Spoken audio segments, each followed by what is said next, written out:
The Telstar. 32 black and white panels. It was stylish, it was modern, and it meant goalkeepers could finally see the thing that was about to ruin their afternoon. It was also the start of an Adidas monopoly. 1986 was the dawn of a new age. The Azteca was the first fully synthetic ball, meaning it didn't soak up water. Recently, though, things have got weird. 2002 gave us the Fever Nova, basically a high-tech frisbee, and then, of course, the Jabulani. Today, the balls have internal sensors that tell the VAR room if someone breathed on it. We've come a long way. But the ball's not the main thing, is it, FIFA?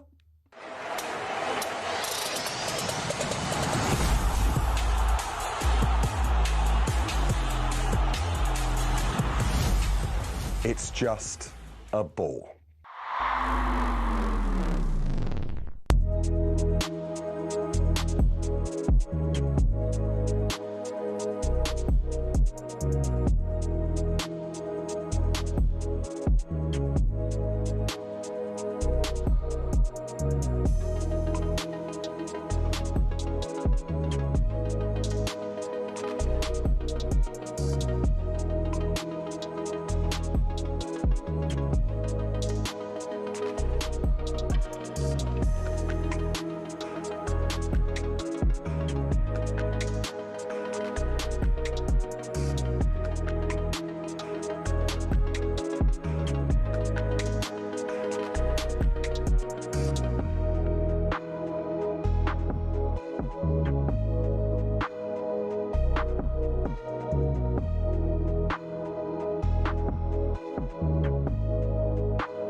Oh, yeah, that's about right. Oh, dear. That's about right.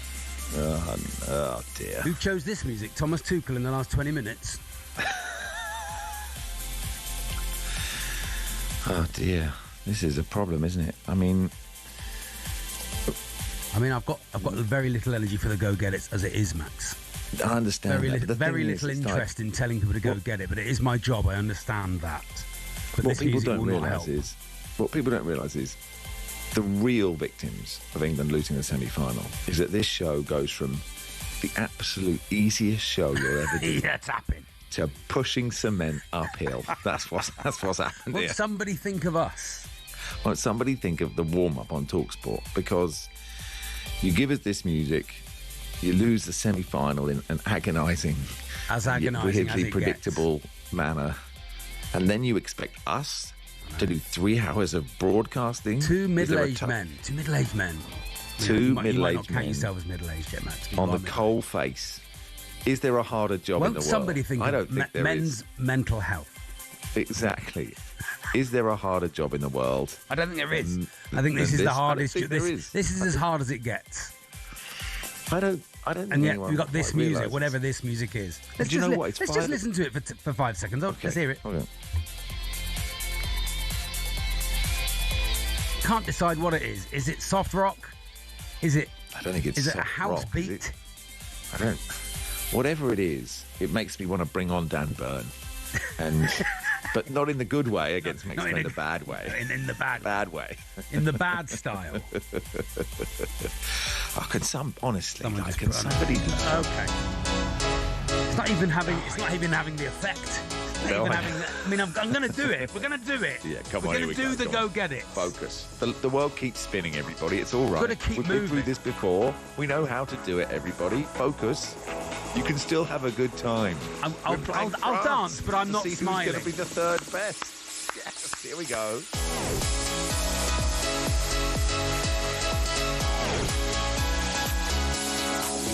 powerful music, I will say. Morning, everybody. Welcome to the world's biggest sports radio station. It's talkSPORT. My name's Max Rushden, live from New York. Alongside me, Charlie Baker, live in London. And this is just any warm-up. This is the warm-up, Max, on Saturday, the 18th of July, 2026. And at 19 o'clock, it's the World Match Play Darts from Blackpool, Lancashire, on talkSPORT 2, presented by Ian, the Duke of Knutsford Danter. Commentary from Mark, Willie Wilson, Chris, Macy Mason, and Paul, Nicky Nicholson, and the OB producer.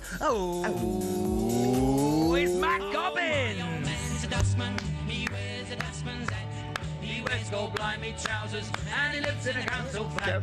He looks a proper nana in his great big black boots. He's got such a job to pull them up. Oh, my old man's in a go-get-it. On your own. And then at 22 o'clock, for goodness sake, it's France v England in the 2026 World Cup third place playoff. It's live on talkSPORT, presented by Sam Ellard. Commentary from Nigel, love to Nigel Adley, and former England defender Mickey Gray. The OB producer, it's Sam Ellard. Sammy Ellard. Sam Ellard. Go get it! It's Big Ticket Live, Match Play Darts, and third place playoff. Football. You could probably afford to miss. But you can't afford to miss.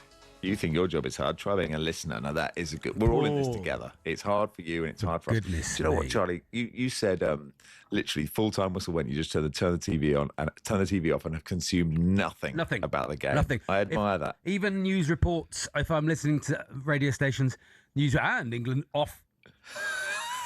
I've consumed nothing. I've not watched any punditry. I've not listened to any podcasts. I've not watched any highlights. Not heard anyone's opinion. There's been a lot of essays, Max. The essays. It's been amazing. The amount of navel-gazing essays have been a new high. Ben says it's going to be a hard show. Just park the bus and invite the abuse. Do you know what's been a really interesting? I think this is interesting. And obviously, I've seen, the game happens and we're all like, this is all on Tuchel, right? What are you doing? Yeah, which We've I still capitulated. believe. This is a disaster. We're all so broken because I worked it out for about 2 minutes. I really started to believe. Messi put a cross out of play, and I was like, "Hang on!" And someone in the bar went, "He's bleep," and I was like, "Oh, don't say that too." I was giving soon. Let them shoot. I was giving it, let them shoot. Just keep shooting, lads. Keep going. Put it out over the all bar. day. Lovely, all day. Hooray, giving it arms. So what's happened is since then, as you haven't consumed anything, but normally, of course, there's 10 Premier League games in a weekend. You're watching your EFL side or your non-league side or whatever, and and there's just so much football that you don't have everybody in football analysing 20 minutes of one football match. So what's happened is, there is the instant Tuchel has to go. Fury. I can't believe it. He's come to this country. He's not sung the anthem, and now he's done this. He has to go. And then there's the revisionism, which is actually somebody's watched this game like 20 times and said, look, the retreat happened before, and maybe he worked out that actually we're not that good and we're exhausted, right? Absolutely exhausted. So what he's trying to do is plug the gaps because they're deep and there's no way of getting them up the pitch. And then there's the re-revisionism, which goes, well, hang on a second, he is still the manager. And at the end of the day, what it proves is that even though, and we all want to project that we know more about football than everyone else, right? Especially the people in the game. If we're in the game, I don't know if we're in the game. Never even played the game. Never played the game. So then what you have is basically a crisis of basically everyone going, I've watched maybe 5,000 football matches, and I can't be totally sure actually what it is, because the players might have been knackered. Tuchel might have completely messed it up. The players might not be good enough. The players might have messed it up. Argentina were also there, right? So none of the analysis is there's another team playing in this game. But I think that was the problem, that they were there. They had the world's the greatest player of all time, who still can do it a bit, and we invited them on, which I know is I'm repeating other analysis, and you just go, yes, they were knackered, but we also had players on the bench who he could have brought on Ollie Watkins could have come on, stretched the play. But Harry Kane seems so desperate to play every single minute.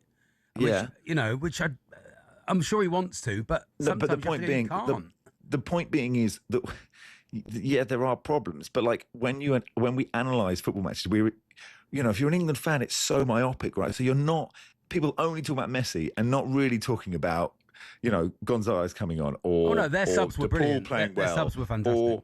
Or the fact that there's just another, and we do this with when you support a team, you just don't watch the opposition like they're in the game. They're like just supporting cast. They're like extras going, and actually, I'm not saying it wasn't. I think he did make some mistakes, but I also think it's so hard to be so categoric about who did this. But I think, unfortunately for him, he did exactly what he said he would not do. Exactly what he said when he came in. This will not happen. Exactly what he said would not happen. It's interesting. It's interesting because I think Clive Tilsley went back to all the Southgate substitutions, and they weren't defensive. Like they were actually like for like. They just didn't work. They just didn't work. Yeah. Okay. Yeah. Right. But so actually, so the handbrake was put on even more. But there is a world, right, where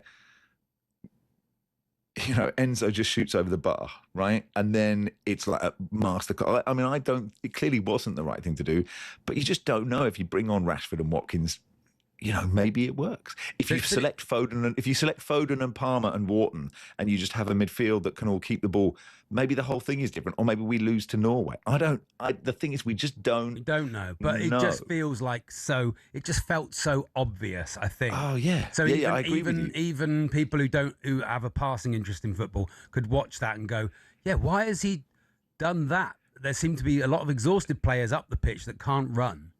Yeah, no. I don't disagree with you. Certainly on it just felt so basic. On Kane, that's all it was. It just felt so basic. But that's the point. It feels basic, but actually, elite sport isn't basic, right? It isn't because many different variables. I think he overcomplicated it for himself. I think his man management that worked so well, and in-game management that worked so well against Mexico and against Norway, and kept us in the tournament.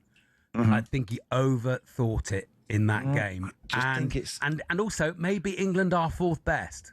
That's the other thing. It. I mean, that's also a possibility. Maybe we are just fourth best, but we had a chance. Is our level. We had a chance not to be, and the angst, Max, comes from several generations of people, English people who have heard about England winning the World Cup, have been told it is the greatest thing ever that has ever happened, and have nearly seen it so many times that it begins to feel abusive. Yeah, but actually we haven't nearly seen it. We've got to the semi-final three times. But it's been tantalisingly close. And this felt like the best opportunity with the best players and a team full of brilliant players. And it just felt like a massive maybe miss. But we weren't really good for we were back good for about 20 minutes of the whole World Cup. Yeah.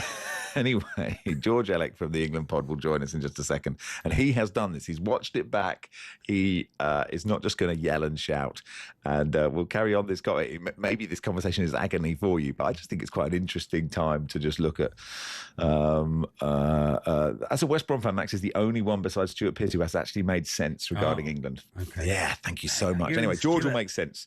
It's Stuart Pearce. Yeah, we know football. We've played the game. George Ellick from the England pod will join us in just a sec.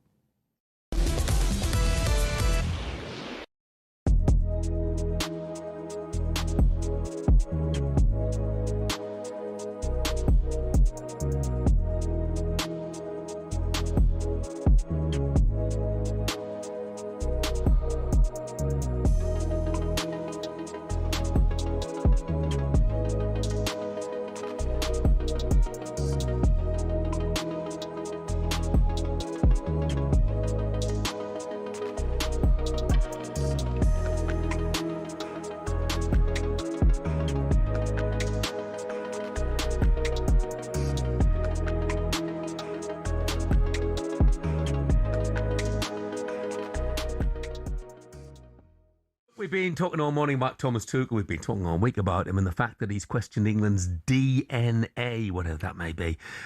He said, I think ball possession plays a crucial role. It's maybe not in our DNA as it is in the Spanish or Brazilian or Argentinian DNA. To take the ball and control the game and the ball, which is a big problem. What do you make of that, Ben? Watching the Spain game the other night against France, that's how you keep the ball. And I think it comes down to bravery. We've got the players to do it, we've got the ability to do it, but it comes down to bravery. And I think once them England players put that shirt on, when it comes to the crunch moments, that's the bit that is lacking a little bit. We've definitely got the ability to do it. We've got the players to be able to do it. You watch Spain, and when they went 2-0 up, even when they were 1-0 up, they just kept doing it. You've got Fabian Ruiz and Rodri in the central midfield. At one point, they're playing two-touch over the French midfield. They're keeping the ball nice and calm. And I'm just thinking... They had a good structure as well, though. Really good structure, but they're drilled on it. And there's a lot of people saying, well, why can't we be drilled on it? You've got to want the ball as well. You've got to want it, but it's bravery, isn't it? It is. And bravery comes in a load of different forms. People think bravery might be a Dan Burn getting his head, and it is a form of bravery, but when it comes to the crunch moments, it's that calmness under pressure in the big calm moments where you've got to go, right, just woof, woof. And I think Argentina a bit, look at Messi, see how calm he is, and I think that filters through the team as well. Yeah, he can carry you out of trouble, Messi, can't he? Give him the ball, he carries it up the pitch, he takes the pressure on. That's what we were lacking as well, just an individual who just could carry it up. Oh, it'd be lovely to have one of them. One or two of them at home, I think. I think it's a bit unfair because he took Gordon off, and I think Gordon's grown into the tournament, I thought, because he had a lot going on at the beginning, which I spoke of, because with the move and all that sort of stuff, a lot to handle, if you like. But I think he's grown into it.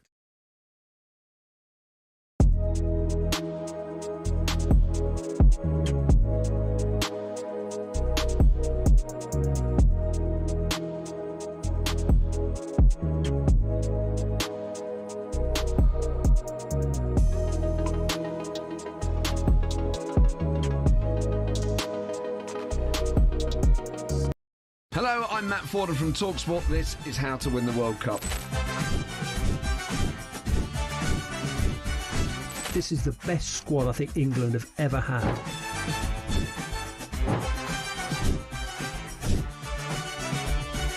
He used to love America, now he doesn't. It's very sad. It was so important to succeed because of all the pressure we received. Don't jump for this one, I'm going to knock his head off.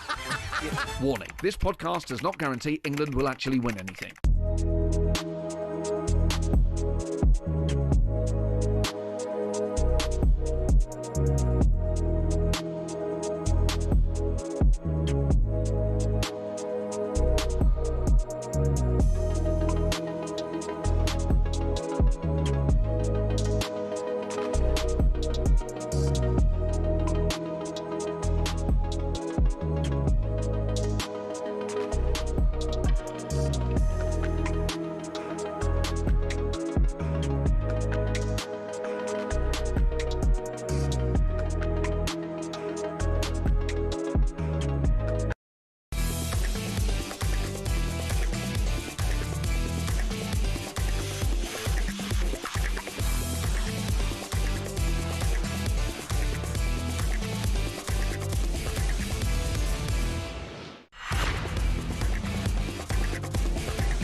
Don't wish it away.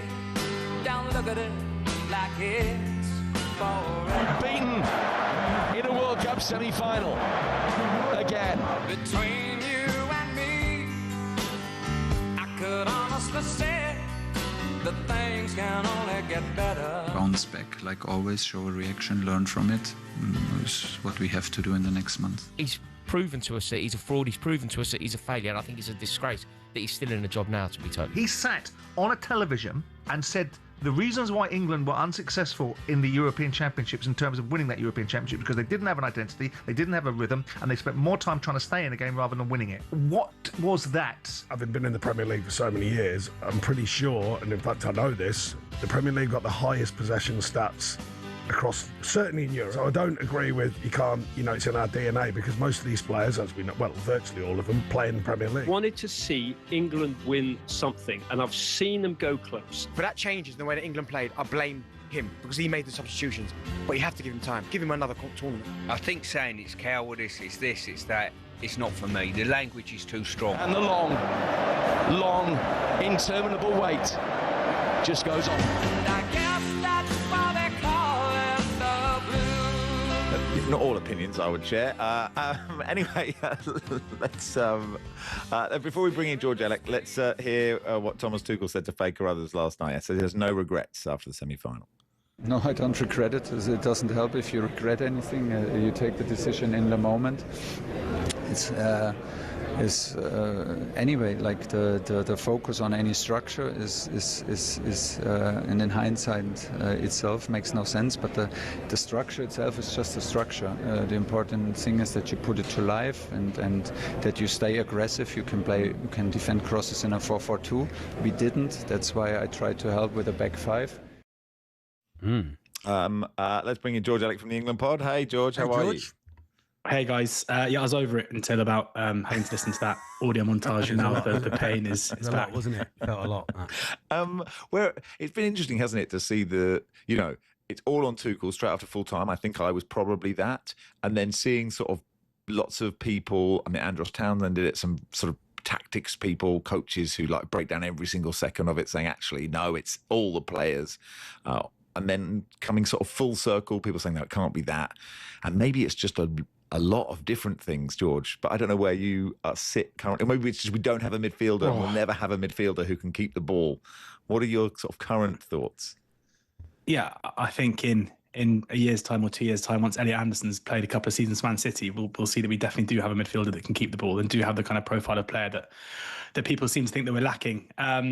I don't know. I mean, it's post-match like everyone else, or even during the game, during the second half, I found it very, very difficult to understand how, clearly there were issues in terms of the way that we were playing at the time.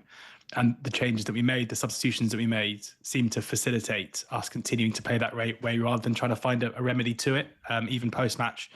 Despite Tuchel talking about having no regrets, which is a stance that he's maintained, he also spoke about being too passive, but it didn't really feel like we made any changes to prevent us from being too passive.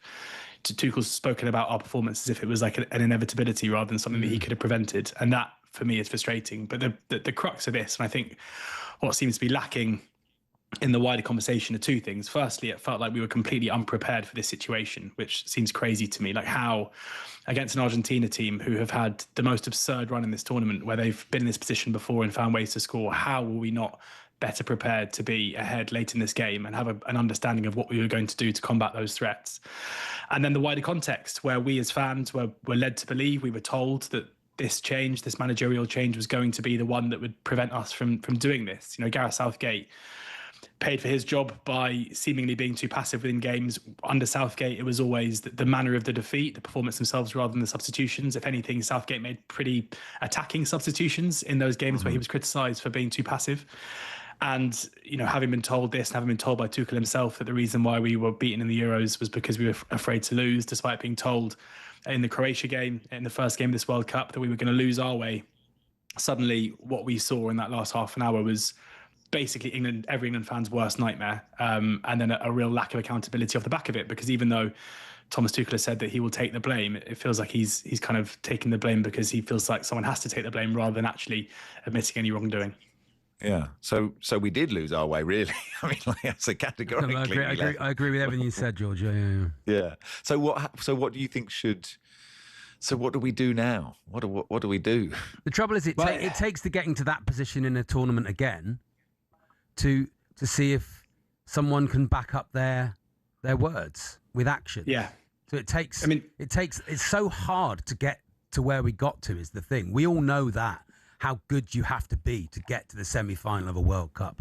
How many sort of sliding doors moments there were in the whole tournament. So to get there again, let's say in the Euros, and Spain and France are still going to be playing in the Euros. So to get there again and then test out that theory, and if he doesn't, then what does he do? He goes, "Oh, sorry, I didn't do it again." I don't know. Yeah, I mean, even if you look at the times we've progressed late in tournaments anyway before, like in every single case, including this one. Well, maybe this one's a bit tougher given the conditions we had to face in both the Norway game and the Mexico game. But generally, it's been thanks to quite a kind draw. Like England did, playing quite a good team early in a tournament fairly soon. It's been thanks to a penalty shootout against Colombia back in 2018, a penalty shootout against Switzerland, a Jude Bellingham bicycle kick in the 94th minute. Like, it hasn't been plain sailing. There's going to come a point where we're going to go out in a tournament early.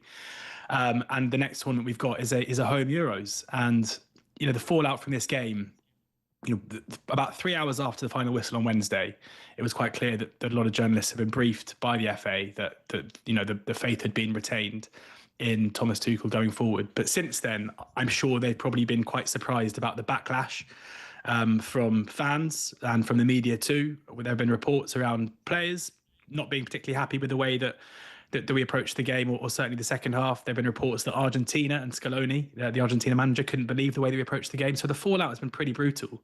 And there's a wider context here that we've lost to Argentina. We're playing France this evening in a game where you can question the importance of that, and we'll get onto it. But then we play Spain at Wembley in September, and then we play Spain away in Spain. It hasn't been announced where in November. So we're going to play, both semi-finalists of the finalists of the World Cup and semi-finalists in France in quite quick succession. And I do wonder if, even if Tuchel's job is safe for now, which it seems like it probably is, if there's suddenly a body of evidence where we played 4 games against the 4 better teams and we haven't seen what people want to see, then that might change. And Pep Guardiola is available. Pep Guardiola is available. But he's available, isn't he?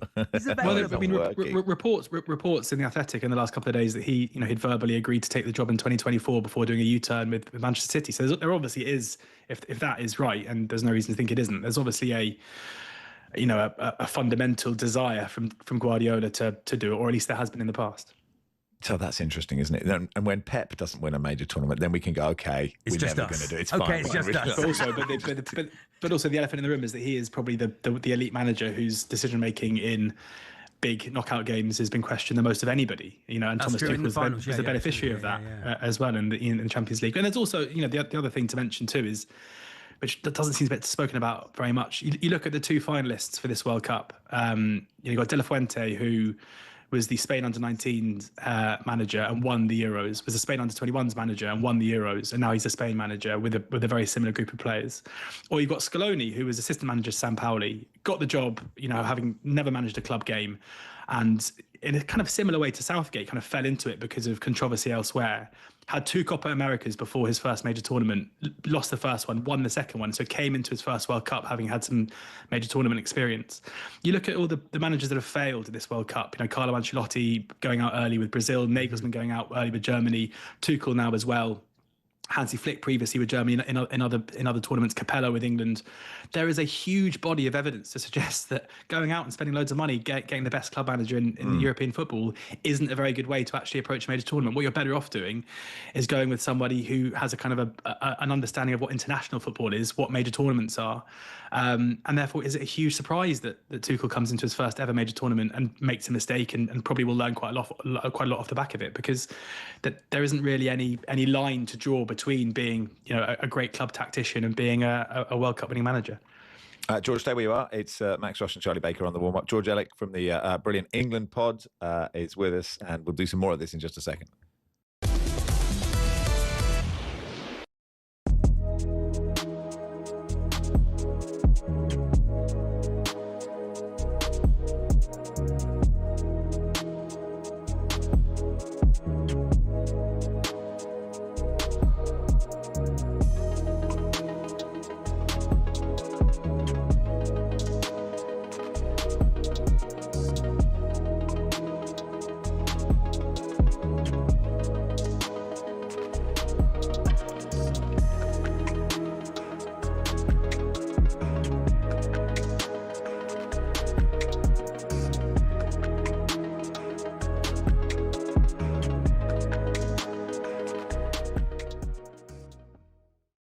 To go, mate.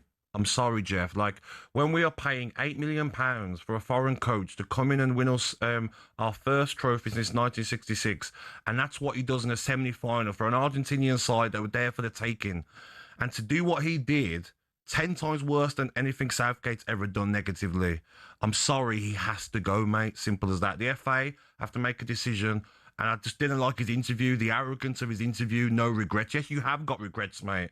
You've got regrets. There was loads of trouble after the game across the country. Everyone was together. And that's on you, Thomas Tuchel. That's on you. The negativity, cowardly tactics. You can't blame the players. I'm hearing people say, Jeff, that, the players on the pitch have got to make decisions. There's some experience. No, you listen to your coach. Your coach tells you to play a certain formation. You listen to him. Yeah. He has to go. Simple as that. No foreign coach ever won the World Cup. Maybe for a reason. We've given it a go now again with a foreign coach, and that's what he's done. I mean, Alan here has just tested the same sort of thing you were saying. So Tuchel's shortcomings have been exposed. What about the players' shortcomings? Well, look, the players, we've got 6 defenders on. We've got 4 central defenders on at the end for the cross that Messi puts into Laura Martinez. So, yes, I get that. But ultimately, the can has to be carried by the coach, especially with the negativity. I mean, look, everybody said this. But the negative...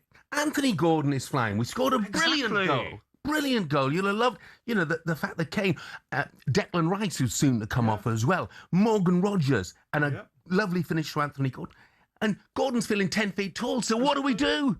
Oh, we'll take him off.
Morning all, Max and Charlie, we're doing warm. Thomas says only one thing can cheer us all up, the Gary Ginger song. That is song. Can we try and line up that, please, the Gary Ginger song? Perhaps that's what we need. How can we cheer you up this morning?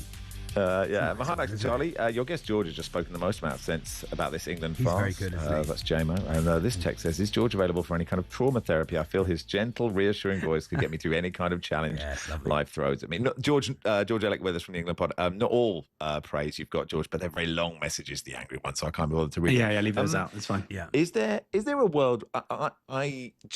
while we were in the tournament, I didn't want to talk about players that weren't there because I just thought, what a waste of time. But we did talk about, look, Tuchel has built this squad on physicality and running and pressing, and we like the fact that he hasn't just picked all the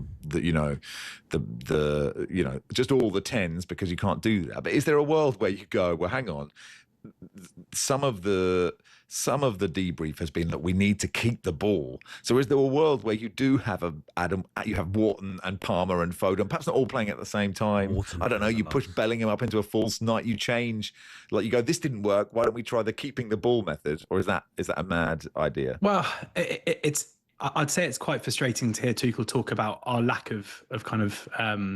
I hate the way he uses DNA, because it's kind of the opposite of that, because, you know, it's a mentality thing, I guess. But, you know, the player that he's talking about, where he left quite a lot of those type of players at home, certainly Palmer. I mean, Wharton, I'd say it's a different kind of player, where his biggest strength is being able to kind of break lines and take risks on the ball. Like, I think he'd have been someone we'd have liked to have had against Ghana, for example, against DR Congo, someone who can get on the ball and be really direct with it, and possibly late on in the game just to try and give us a bit of an outball. But when you play with 11 men behind the ball, as we did in the last half an hour, it doesn't really make a huge difference. It was always going to be the case that when we went out, whether it was getting beat 3-0 by Argentina or losing to Norway or whatever it was always going to be the topic was going to be the squad, because a lot of people were pretty upset when the squad was announced. A lot of players, not just one or two, there were quite a few players in that squad where the perception was we should have made a change. The one frustration for me, and I wasn't really bothered at the time, is what was the point of calling up Trevor Chalobah when Tino Livramento was out? Because it feels like there are a few players who we could have called up who maybe would have played a part. We'll see if he's going to feature in the game against France this evening, but in hindsight that looks questionable for sure. In no way a like-for-like change and a call-up of a player that was already playing in that position. So when a lot of the picks, George, they were personality choices more than anything. That's what he said at the time. They weren't football choices; they were personality. He didn't want them in the dressing room. He didn't want them around. In the same way that Jordan Henderson was a personality pick, because he never got on he did get on the pitch, and they say comedy is tragedy plus time. Eventually, the Jordan Henderson cameo is going to be about the funniest thing ever to have happened in football. But yeah, Adam Wharton was a massive miss. But personality choices, can you pick an England squad on that? I think in a 26-man squad, we as fans have to remember, I guess, that this is a group of guys who are spending 7 weeks together. We don't know the intricacies of their relationships and their personalities. Like, if there is a guy who Thomas Tuchel doesn't think is going to play many minutes, who's just quite a bad bloke who everyone hates, then yeah, maybe don't take him. I don't know if that's the case for any of the guys he's left behind, but if that's true, then there's probably sense in that, if it's going to impact morale. And it seems like there have been quite a few previous England major tournaments that have been derailed by bad eggs, basically, in the camp. So I think there's some sense in that. I think in Henderson, you've got someone who it's become very obvious is like universally adored amongst the squad, and so therefore having a player like that isn't the worst thing. Dan Burn was seemingly one of these kind of choices because of his personality, but he clearly had a big impact in the games where he did come on against Mexico and Norway. So I think there's probably some sense in some of the aspects of what he did. There are 3 extra spaces than there were previously. So I'm not overly concerned about that. The one damning thing I would say is that Tuchel has spoken about the fatigue and the fact that the conditions, and there's no denying that the Mexico game, I think Michael Cox of The Athletic said, these are probably the 2 most physically demanding games that any of these players would have ever played in their whole career. You had 10 men against Mexico in Mexico City at altitude, and then you had one of the hottest and most humid games of the World Cup that went all the way to the end of extra time. So there is an element where that is true, but also we picked 4 centre midfielders, 4 specialist centre midfielders for the whole tournament. Kobbie Mainoo hasn't played a minute yet. Jordan Henderson played 7 minutes, and both Declan Rice and Elliot Anderson looked absolutely shattered by the end of the World Cup. Use the squad you've picked. Exactly. And you say you trust. Exactly. Yeah. Exactly. And that I find it very hard to calibrate. Obviously, we saw Nick O'Reilly play in midfield a bit. We saw Reece James play a bit. But in a 26-man squad, especially when you got someone in Henderson who hadn't played loads of minutes coming into the World Cup, you had Declan Rice, who'd had an unbelievably gruelling season off the back of about 7 gruelling years in his career, who came into it with an injury issue and was playing through pain. That's the one area where it's Adam Wharton, it's Alex Scott, it's James Garner, who could have played right back, it's Curtis Jones. These are the kind of players. Like Jones is a great example of a really, really good in possession midfielder who's exactly the kind of player. This isn't even after timing, is it? This isn't even after Monday morning quarterbacking. This is you could see this coming. And that's the frustration, I think, with Thomas Tuchel, and it is that these things were obvious, and you said you wouldn't do them. You said you'd seen them, and I think that as fans we go, this is what we meant.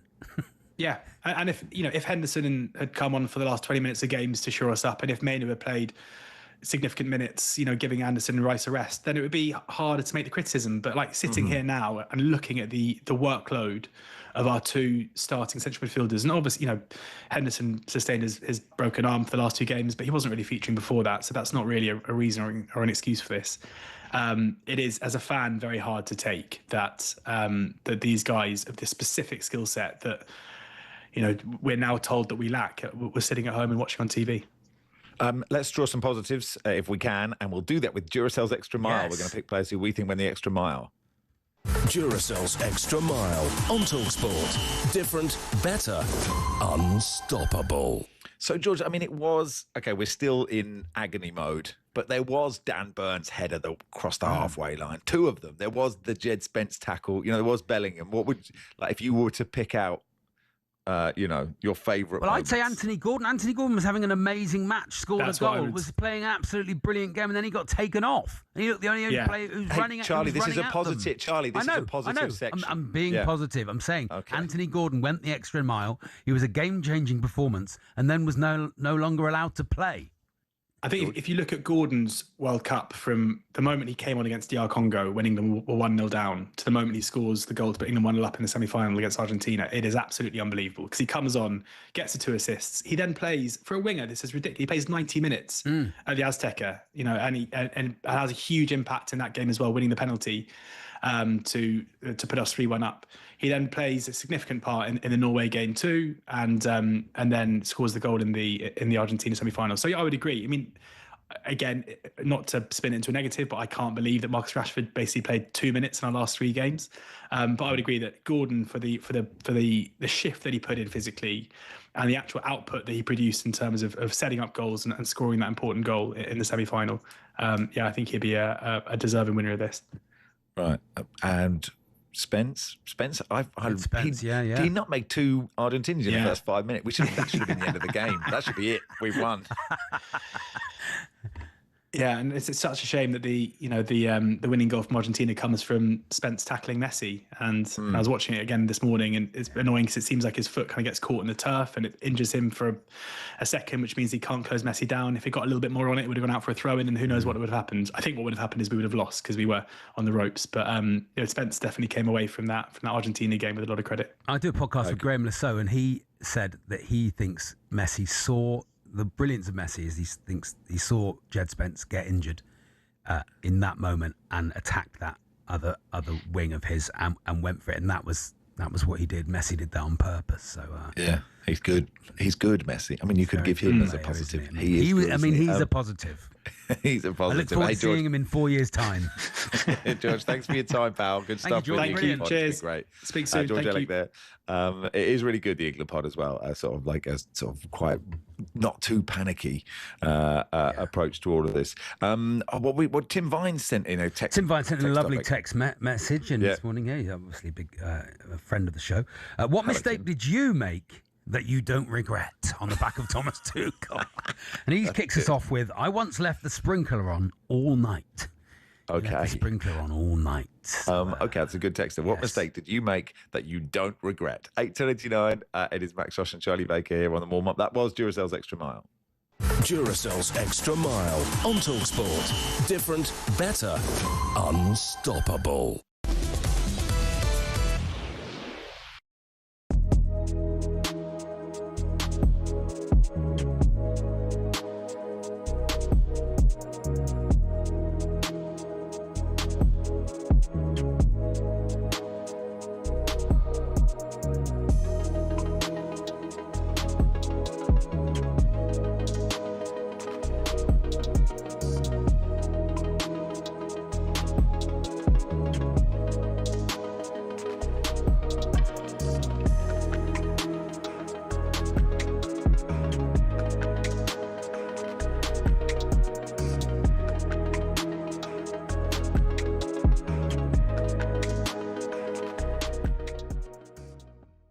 I wonder whether he went back, muscle memory, whether he's gone back to what happened against Mexico, where we dealt with 5 at the back and they threw things but this ain't Mexico. There's 20 minutes left. It's 20 minutes of normal time, Jace. It's more than that. and we had a man sent off against Mexico, you could almost accept it. I know. You're playing against Argentina. Yeah. You can't sit off for 25 minutes against Argentina. No. He absolutely bottled it. Thomas Tuchel's cost us the World Cup. He cost us the World Cup. We're 1-0 up. Played well first half. All right, cagey affair. We go 1-0 up. Be brave. Be brave, Thomas. This is what we brought you in for. We brought you in for this moment. We got rid of Southgate because he bottled it, because he weren't brave. We brought you in for now to make that decision. We're 1-0 up in a World Cup semi-final. Bring on Rashford. Bring on Saka. And if they score, they score. But at least we're going to go down fighting. At least we're going to go down with some pride. We fell out of the World Cup in disgrace because of him. Because of him. And we brought him in for this job. This is what we brought him in for, to get us over this line. And it's the same old England, same old crap, same old guff that I have to watch every tournament that we're in. And it's the managers tucked us up again. Tucked us up. We're dead on our feet. Got Morgan Rogers playing right wing, Jude Bellingham on the left. Brings on Nico O'Reilly. We can't get out. Harry Kane's done nothing. He's dead. Nothing. Got nothing left. I don't. I can't believe it, Jace. Well, no. Jace, I can't believe it. No, it's a disgrace. He should be sacked. Get him out. Gone. I totally agree. I can't believe that we've moved on from Southgate, and it was. Get ready to get that winning feeling with talkSPORT Win. This summer, talkSPORT is bringing you live and official coverage of every game of the FIFA World Cup 2026. And to celebrate, we're giving away £26,000 guaranteed. Go to win.talksport.com to enter now, and you could win 26 grand in your hand, tax-free. Enter now, and you could be the next to get that winning feeling, courtesy of talkSPORT Win. Find out how to enter now at win.talksport.com.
News Lover says, I literally just had Radio X Chilled on like 2 hours ago, and the acoustic version of Linger by the Cranberries was on, and all I could sing was Gary Ginger. The love-hate relationship I have with your show is real.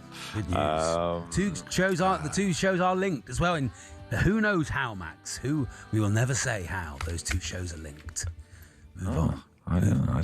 We don't know either. David says, mistakes I've made and have no regrets. Our last child, says David. I reckon there's a few people, yes. fan. It is Max and Charlie here on the warm-up. What are we doing now? We're playing a look at what about all this weather we're having. Let's look at this weather over in America, all thanks to QuickFit. US football forecast on talkSPORT with QuickFit, a team selection that everyone would be happy with this summer. QuickFit, drive away happy every time. Welcome, John Kelly. Hi, John. Oh, John's here. Hello, John. Good morning, Max. You're very faint at this end. It must be all the wine I've been drinking. Oh, very faint. Not faint this end, Max. Charlie faint? No. Can you hear? Hello, John. Can you hear Charlie? Hi, Charlie. Hi, John. Yeah, okay. Nice. This is one of those where he can't hear me. Charlie, could you ask John how he's what the weather is?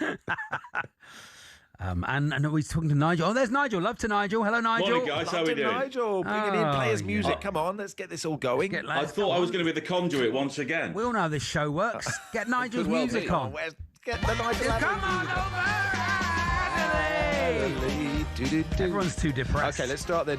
John Kelly, give us the weather. Give us the weather for the final and the third. Do your job, Petters. Come on. I can just about hear you, Max, but I'll go for the weather anyway. As far as today's concerned, we're back in the cauldron of Miami, of course.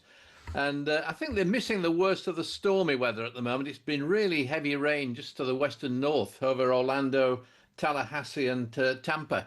That's where the stormiest weather's been in the past few days in Florida. Obviously, there's a chance they will get a thunderstorm at some point later on today and into the match and afterwards as well. But it's this stickiness, it's this high thunder risk and how really oppressive the weather is down in Miami that's the main problem. Further north, of course, with New York, New Jersey, it's slightly different. It's horrible air pollution that's been coming across from the west from the Canadian wildfires, apparently. There will be some heavy rain there probably coming through tonight, and then things clear up for the match tomorrow, for the final, the one that England aren't playing in. But I think it's going to be a little bit clearer for the match, for the final between Spain and Argentina. Not to forget all the hot air and dirty air and coming out of the White House, John. Really good. Really, all coming out of the radio, yeah. Charlie. I was going to say, actually, the air quality is bad, but the sun was like, it looked like it was on fire in New York. It was mad. Just to say to you, it is on fire, Max. Is it on fire? The sun is on fire, isn't it? Is the sun made of fire? Or John, what's the sun made of? You're the weather. Does that come under the weather? John? It's pretty hot gas. Hot gas. Yeah. Talking of that, here's Nigel Adderley, hot gas. Is the sun made of fire? Is a great question. Why is it dark? Okay. Why is it dark in space? Why is it dark in space? When it's closer to the sun. Oh, that's a good question. Are you asking me? Anyone who's whether for 6-year-olds? Yeah, anyone understand? Anyone understand? I didn't hear the question. What, John? Why is it dark in space when it's nearer the sun? They're asking, John, why is it dark in space? Why is it dark in space? Well, there's no air, is there? So it's a vacuum. It's a vacuous area. It's a very big area too. Bit like this show. Yeah, vacuous area. The game day warm up. 10 to 9 to 11. So so the light is reflected, isn't it? Is that right? Is that right? I'm not very clever. Is the thing. I'm not a bright person. No, you don't know anything either. Nigel, you're laughing. You can't give me an answer. I just can't believe you're asking this on a serious football programme. Well, I am. Right. You're absolutely right. Let's get down to serious football. Let's play. What about all this weather we're having? Here we go. Over to Nigel Adderley. Okay, 5 famous World Cup games, 5 famous World Cup goals, direct hit, the exact temperature, you get 3 points. If you just get closest to it, you get a single point. We will start June the 21st, 1994. The final tomorrow, we're talking about Messi against Lamine Yamal. Let's hear Diego Maradona's final World Cup goal, Argentina against Greece. Sin alcanzar Balbo, la busca otra vez Abel en el rebote.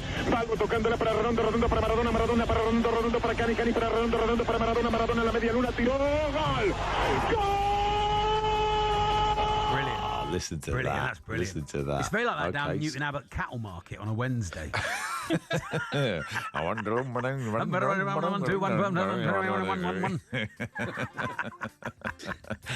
Who's going first? Max and Charlie, you go first. Ooh.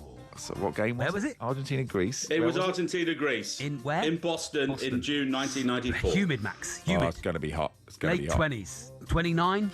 29 at the absolute coldest. 29, please, 29. Nigel. 29. 29, John. Well, Boston can be pretty hot, but it can also be quite wet as well. But I'll risk it. I'll go for the hot. I'll go for the 32. Bang on the nose. 32 degrees Celsius. 3-0 to John Ketley. Look at this guy. It's Look at this guy. Showboat, He's amazing, isn't he? He knows the sun is hot and he knows his weather as I know well. the sun's hot. I just You didn't know think if the it sun's was on made fire? of fire. I've still got ahead of it. This sun is on fire. No one's given me okay. a good reason yet why it's dark in space. Anyway, carry on. 3-0. Yeah, John did. It's a vacuum. 3-0 to John Ketley. Over to you, Nigel Adderley. June 18th, 2014. This is a great goal. Australia against the Netherlands in Porto Alegre in Brazil. The volley from Tim Cahill.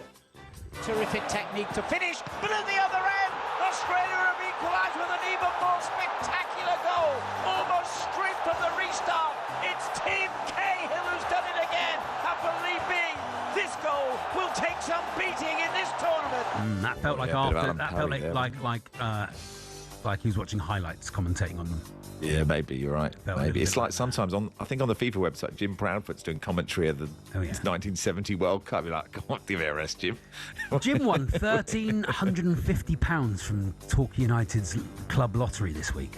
Jim, did he? Give it back. Give it back. I said put it back in. You haven't none of it. John, what was the weather there in that game? Come on, John. I've been rubbish at trying to work out the temperature in Brazil, haven't I, so haven't far? been good at that so far. I'll continue my poor Achilles quality heel.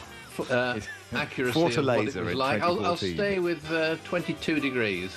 Okay. 22. I go 21. Tim Vine's been, Charlie. Tim Vine's been in touch. He says it's dark in space because you only know light exists when it hits something. A bit like, and then he's put insert name of England defender. So a great joke from Tim Vine. What did you say? 21? He said 22. 22. Okay, we'll go 21. Let's go 21. 21, please. 15 degrees. Winter World Cup. 3-1. 3-1. Okay, the comeback's on. Here we go. Back to you, Nigel. Okay, 24th of June, 1982. Algeria 3, Chile 2 in northern Spain. Oviedo. And here's a goal from Salah Assad. And Algeria go with Assad. That's Maja. Ben Saoula coming in. And the shot from Assad to score. 1-0 Algeria. Oh, lovely. What time, please? It was a 5:15 kickoff. Goodness me. I reckon it's hot there. Yeah. I think it's Spain, 30 on the Northern box. Spain 30 on, in June, 30 on the 5:15. nose. 30, yeah. Good 30 on the shout, nose. Max. Good shout. Okay, 30, John. What was the wind direction at the time, Nigel? Do you know? I don't know. All I know is it was in Oviedo, northern Spain. And that could be significant. Yes, it could. That's what I'm frightened of. But I'll stick with 27. It was 17 degrees Celsius. Chilling day on the northern coast. 4-1 to Ketley. Makes a big difference. 4-1. Okay, we've got work to do. Okay, another. Well, that wasn't Winter World Cup. Felt like it. Here is a Winter World Cup in Qatar. November the 24th, 2022. Switzerland 1, Cameroon 0. Breel Mbolo, a day when he wasn't done for diving because he scored the only goal. Shaqiri gets it across the face of goal. Mbolo for Switzerland. Lunchtime kickoff. Where are we? Not much difference, Nigel, Qatar, would it? in Lunchtime Qatar. over there, 34. 34. 32, what do you reckon, 32 Charlie? max, I think down. You think down? Down. You think down? Okay. 32. 32, Nige. 21 degrees Celsius. Ooh, I had written down here as well, 22. Yeah. And then John Ketley, the weather expert, went very high. So I doubted myself. And I was right. So there we are. Final give one. the weather back, John. 4-2. 4-2. All on this. 1998, June the 18th. It was an evening kickoff in Saint-Denis. France 4, Saudi Arabia 0. And here is the opening goal from Thierry Henry. Pour Lissarassou, le 1-2 à 100. Et le but d'Henry. But de Thierry Henry à la 35e minute. Ah, le pamplemousse. Match de Coupe du Monde. Oui, le coup de monde.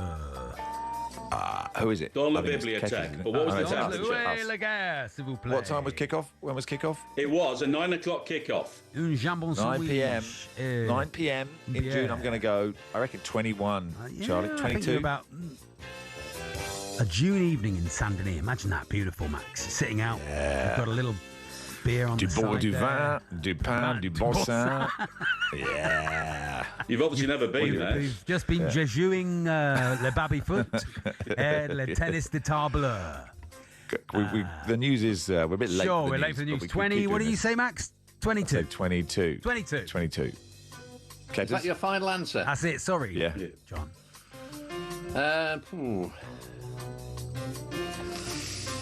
19. 17 degrees. Oh, another defeat. 5-2 Another for John defeat. Ketley. It's all right. We go again. We go again tomorrow. Thank you, John. Thank you, Nigel. Thank you. That was Cheers, Talk guys. Sports See you Weather tomorrow. Update. All thanks to Quick Fit. Drive away happy every time. US football forecast on talkSPORT with QuickFit. Your car's star player you can always rely on this summer. QuickFit. Drive away happy every time.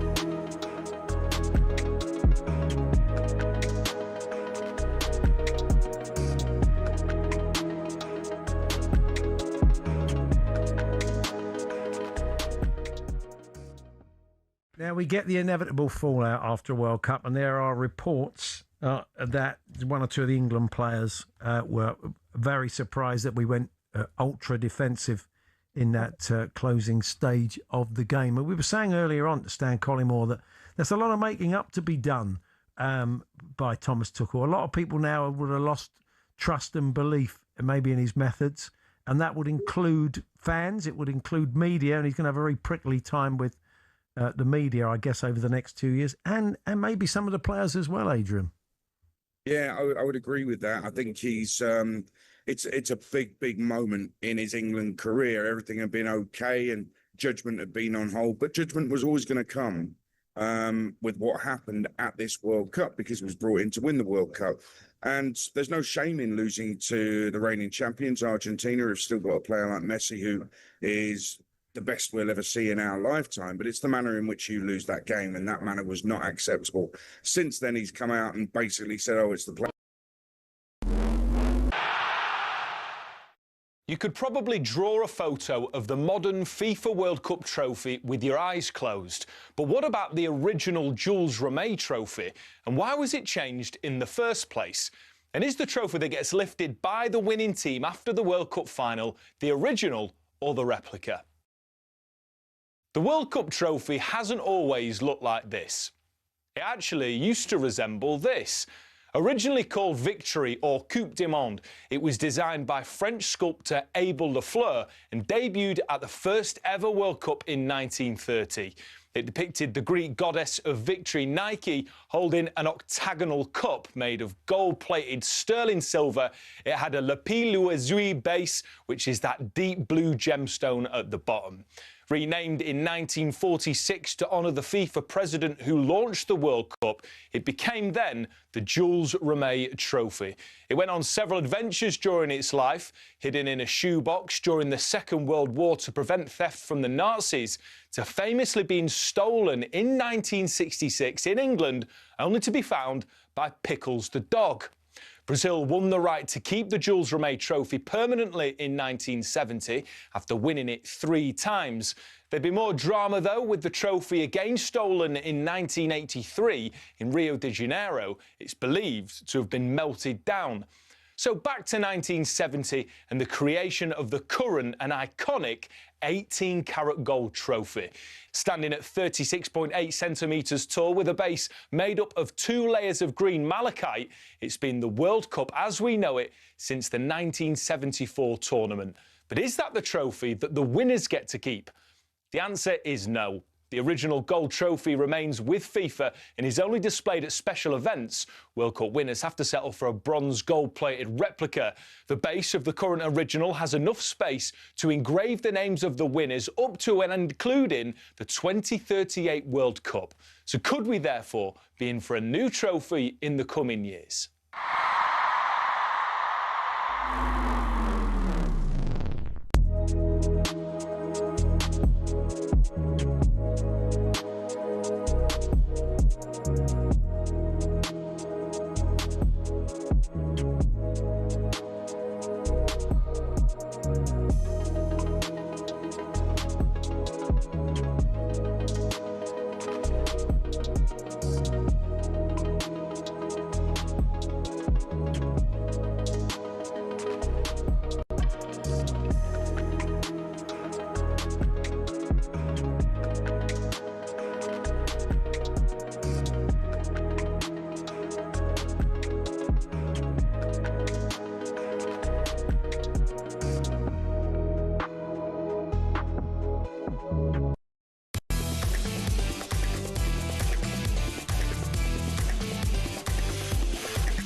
I actually quite like it when it gets to this bit. Don't like it at the start of a show, you know. So. Morning, everybody. Good morning. Charlie with you until 1 this afternoon. This is from Anthony says, I once were the things a bit like Thomas Tuchel, mistakes you made that you don't regret. I once worked in an off license. It was Friday. I was on a late 2 till 10. It came to 5:30 p.m. and I suddenly remembered I've got a gig to play in Croydon tonight. All right, that's nice.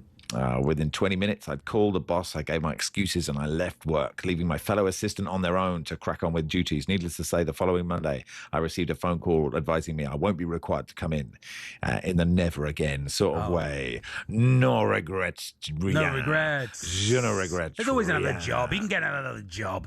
You can't get another gig you've forgotten about till 20 minutes before it. John from Rushden says, seriously.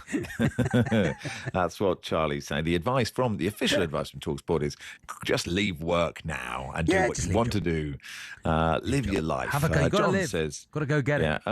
We went to LA to watch Wales, Mexico after the game. One of the lads said Vegas is only 40-minute flight. We booked it without telling our wives. Come on, John. You had to tell the wives. I'm not on social media. I thought I'd get away with it. We're in the MGM Grand having a great time. I've seen my phone 6 missed calls off the wife. I went outside and called her back. First thing she said was, where are you? I said, LA, chilling out. She said, check your WhatsApp.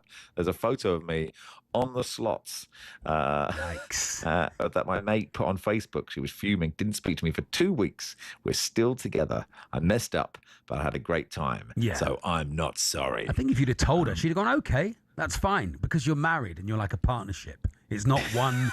It's not one v the other one. 2 weeks of silence is great. It's a long time, isn't it? 2 weeks. That is, fair play to Mrs. John. It's fair play to Mrs. John when you're like, what would you say? Morning, love. Hello. What would your technique be? I'd be like, would you like a cup of tea? What would you do? Just constantly offering tea. If Jamie didn't talk to me for 2 weeks. 2 weeks feels a lot. 2 whole weeks. Feels a lot. By day 4, I'd be like, Jay, I'm sorry I was in Vegas. I'd be like, you know me. I didn't even want to be in Vegas. I can't imagine anything worse. I don't want to be in Vegas. It was really noisy. I didn't want to be there. It's not my fault. I don't know how I ended up there. I don't like slot machines. I don't want to be in the MGM Grand. I do like slot machines, but I don't think I'd like Vegas. I don't think I'd like it. It's a lot. I'm going to tell you that it's a lot. And I think people. Is it like Teignmouth Pier? Like when you go into the front of Teignmouth Pier and they've got like the Tuppenny Nudger, they've got the horse racing machine, they've got the slot the machines, pushies, the 2-piece, and they've got the grabbers, pushies. and they're like all going off at once. Place your bets now, please. There's one that does that a lot, and then it's not. Listen, I mean, as the saying goes, what happens in Teignmouth Pier stays in Teignmouth Pier. Exactly, it's not quite that level, but it is a bit extreme. Anyway, let's talk to French football expert Philippe Auclair. Bonjour, ça va? Bonjour, Philippe. Bonjour, les amis, ça va? Yeah, ça va bien. England-France tonight. I mean, who cares less about this game? Do you care less than we care? You've had to wait till Tuesday. I think maybe we care a little bit more because of the circumstances and what is still at stake. If you can talk about things being at stake in a bronze medal match, to use the expression that FIFA has decided to adopt. But it's the last game of Didier Deschamps in charge of the French national team. And if only for that makes it quite an occasion. And obviously the prospect of Deschamps, who's been such a successful manager, bowing out with perhaps a second defeat in a row is not really something that we would enjoy very much. There's also on a more individual basis the fact that Kylian Mbappé is still, has still got a chance to win the Golden Ball, or the Golden Boot. Sorry, so that's not nothing. Then there is, I think, from some supporters, the wish to see a few players whom we might not see again feature this afternoon and this evening. This afternoon for you, Max. Like N'Golo Kante, for example, and who is really one of the big players of the Deschamps era. Will he be given a place in the starting lineup? Why not?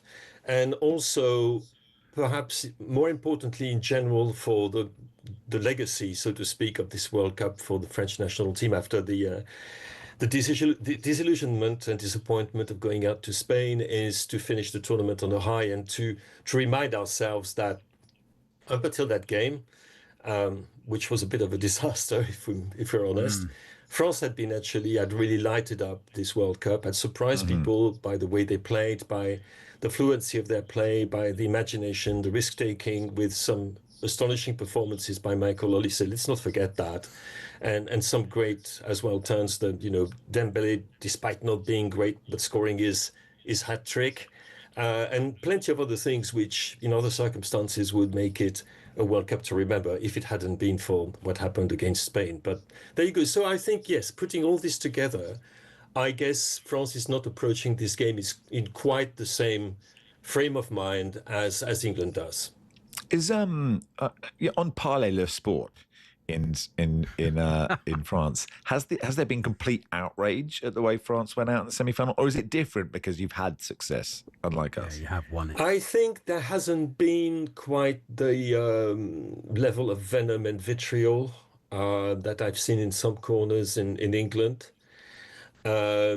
Deschamps has been criticised for some choices, perhaps particularly the substitution of Rabiot at halftime, but I think it was a perfectly legitimate one, considering the kind of player he is. And I have to do my mea culpa, Max, here. You know what I think of Rabiot, but what I think of Rabiot has actually changed quite a bit after this World Cup. He really was one of the best players in France. And actually, if I saw him in the World Cup 11 at the end of the tournament, I wouldn't think it would be a scandal. He was tremendous. And unfortunately, because of the way he plays, which is very aggressive, there was a risk he would be sent off, and then it would be curtains. So, but apart from that, there's been a disappointment, I think, and also incomprehension that a group of players who had performed probably way beyond what we were expecting or hoping to see from them in terms of the style of play, suddenly lost it against Spain. And but there hasn't been the same level of self-analysis, self-flagellation, accusations, fingers pointed at people as there has been to others. Players have been criticized. Their notes out of 10 in French papers after the game against Spain made for pretty savage reading, I have to say, with notes of 2 and 3 out of 10 for most of them. But it's not the same thing. I think that there is genuinely a difference between the way that we're approaching the game, both as a game, but also in terms of how we perceive the whole tournament. I think you'll win, and I think you'll win pretty easily tonight, because the way that you play seems to be full of joy, full of easy fun, full of flair, full of creativity. They play with smart, and we seem a bit huff and puff, to be honest. And it seems to be hard work, and I think most of our players are absolutely exhausted. So I think it'll be 2 or 3 by half time, and then it'll be an easy second half for you. Well, I think as well the way France went out is quite different, because there is absolutely no doubt this is a superb Spanish team. Yeah, and it has been since the beginning of the tournament. It's done exactly what it had to do. It's got an absolutely phenomenal midfield. We all know that. It's also incredibly disciplined. Whereas Argentina haven't been, despite the fact they're in the final, haven't been the most convincing and have really struggled throughout. And to be honest, had lady luck. I'll stick to that, on their side throughout. And also England obviously had the game pretty much wrapped up at one point. I'm sorry to twist the knife in the wound here, but it feels like you enjoyed saying it a bit. Okay, I mean, it looked very promising to me, and it anyway, did. I won't add. Hey, do you know what, Philippe? Do you know what, Philippe? If you made us feel bad. I've never made a guest be sick on air, but I'm going to read you, and you will have read it. But I'd love your reaction to what your two of your best friends, 2 people you most admire in the game, Gianni Infantino and Donald Trump, were on stage. Infantino said this. This is what Gianni said. All of this would not have been possible. And I say this because it's the truth. Because you don't need people to compliment you, Mr. President. No, I think you might. This World Cup would not have been such an incredible success without you. This is the greatest human, social, and cultural event mankind has ever witnessed. For this, I thank you. One country will be world champion, but the world has already won. America has won. FIFA has won. I just wonder, Philippe, what your reaction to that is. Oh dear. I think I feel for the people, the cleaners who came afterwards and who had to wash away all the oil that had seeped from Gianni Infantino's rubber-like. I don't know. Am I surprised? Not anymore. it's just you know, I have no words anymore. I think it's not even necessary. You know, I do sometimes post stuff on Blue Sky, which is not very complimentary towards FIFA. I think you're aware of that. And I have actually stopped making any comments myself. It's just enough to quote verbatim what this man is saying, and to make him look what he is. I mean, this kind of oleaginous. Oh well, how would you say that? Oleaginousness, whatever. You understand what I mean? Say it in French. Is something that I don't think. I mean, something you would expect from. Got to be careful with my similes here. It's something that you would expect basically from the minion of a dictator, and you know, talking to a man whose chest is covered in medals he's made for himself, and the minion is busy, you know, telling people in the forge outside to forge yet more medals to pin on that suit, trying to find a place for them. It's just absolutely vile, and this is the shocking thing, is that the greatest cultural event in the history of the world has actually been a very, very good tournament in football terms. I think we've all enjoyed it, and we've all also been hurt by it, but that's fine. That's what goes with that's what goes with sport. And despite all the efforts of these people to ruin absolutely everything, and to carry on doing that, because now we have to ready ourselves for a halftime show at the final, on top of the hydration breaks, which honestly, which will be then manufactured, you know, an extra 1,996 will be manufactured to be sold to a few morons who want to own this iconic symbol of the greatest cultural event ever staged on the planet. I mean, this is so vile, it's beyond words. It's ridiculous. So I leave it at that. Thank you, Philippe. You're a good man. Nice Thank to you chat. for not saying what you mean. Thank you. Yeah, the producer says, very diplomatic by Philippe standards. Smusher. Merci beaucoup. Au revoir. Yeah, I mean, I can't. Like, he's not had a good World Cup, but like, he's got so much power. I feel like I thought I did a good bit on Instagram, being Johnny Binfantino, Yeah, Charlie. I think where you was like, I think you should have done it not on your. I should have started a new. You should have started a new one. Yeah, try that. I thought it would do. Yeah, and you're a bit big close numbers. to Count Binface. Well, that was the whole idea. I know that was the whole thing, but I think people thought you were doing that. But I was doing that. Yeah, I was doing a sort of it was a good Binface, idea. I think you could give it another go. Give it another go. I'll give it another go. Out of the World Cup.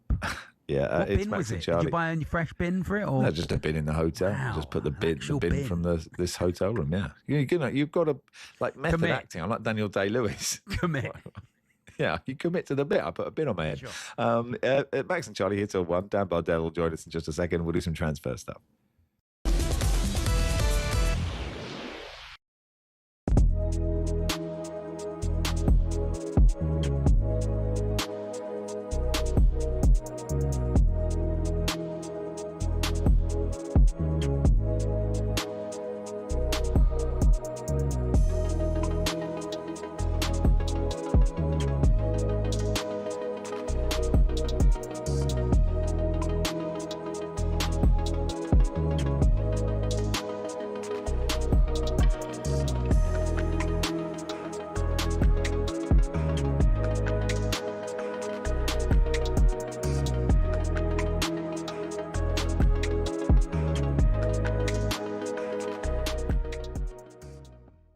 Up until 72 minutes, we were going to get into the World Cup.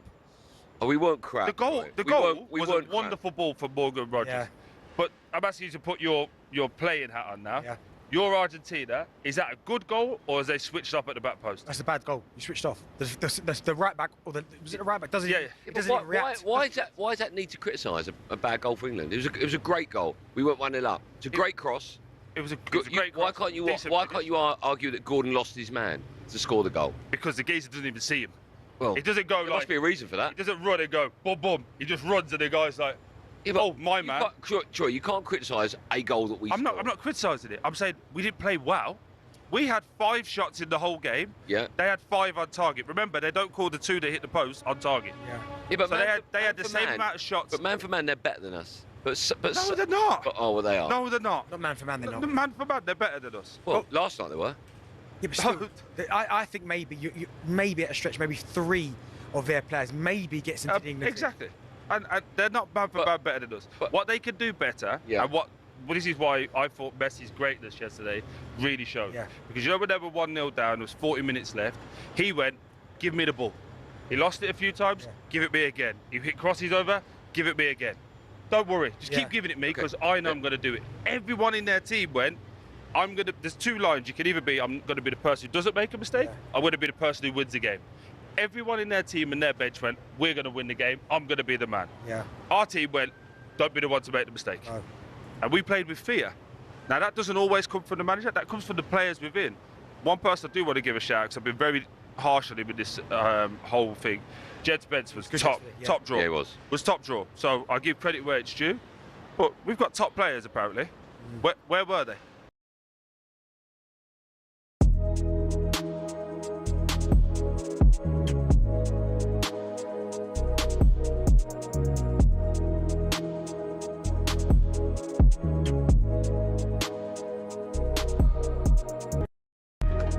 Ready to get that winning feeling with talkSPORT Win. This summer, talkSPORT is bringing you live and official coverage of every game of the FIFA World Cup 2026. And to celebrate, we're giving away £26,000 guaranteed. Go to win.talksport.com to enter now, and you could win 26 grand in your hand, tax-free. Enter now, and you could be the next to get that winning feeling, courtesy of talkSPORT Win. Find out how to enter now at win.talksport.com.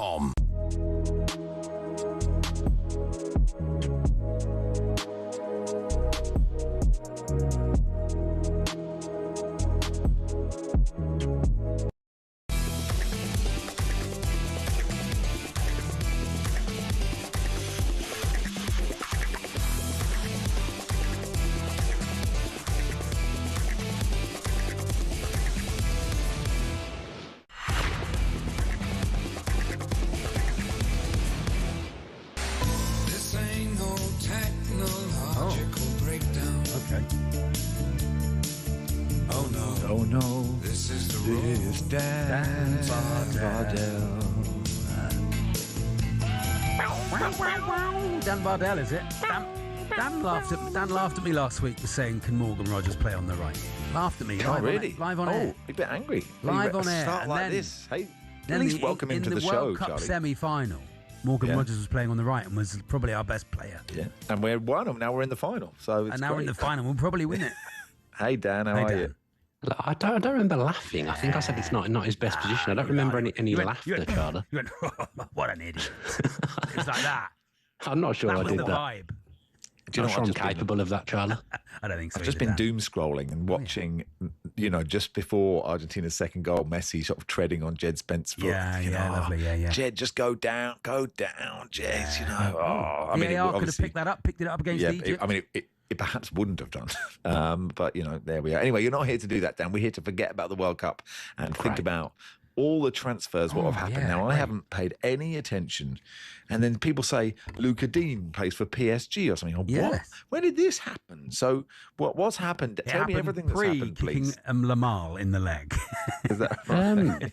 Well, Villa have gone from being not very active to being pretty active. Luca Dean hasn't quite completed his move yet to PSG, but I think it will be done at the beginning of next week. So he's going to depart, and obviously Yuri Tillemans has left to go to Manchester United as well. But what it's enabled Villa to do is kind of try and reshape the squad a little bit, because we all know that the rules mean that Villa can't just go and spend money.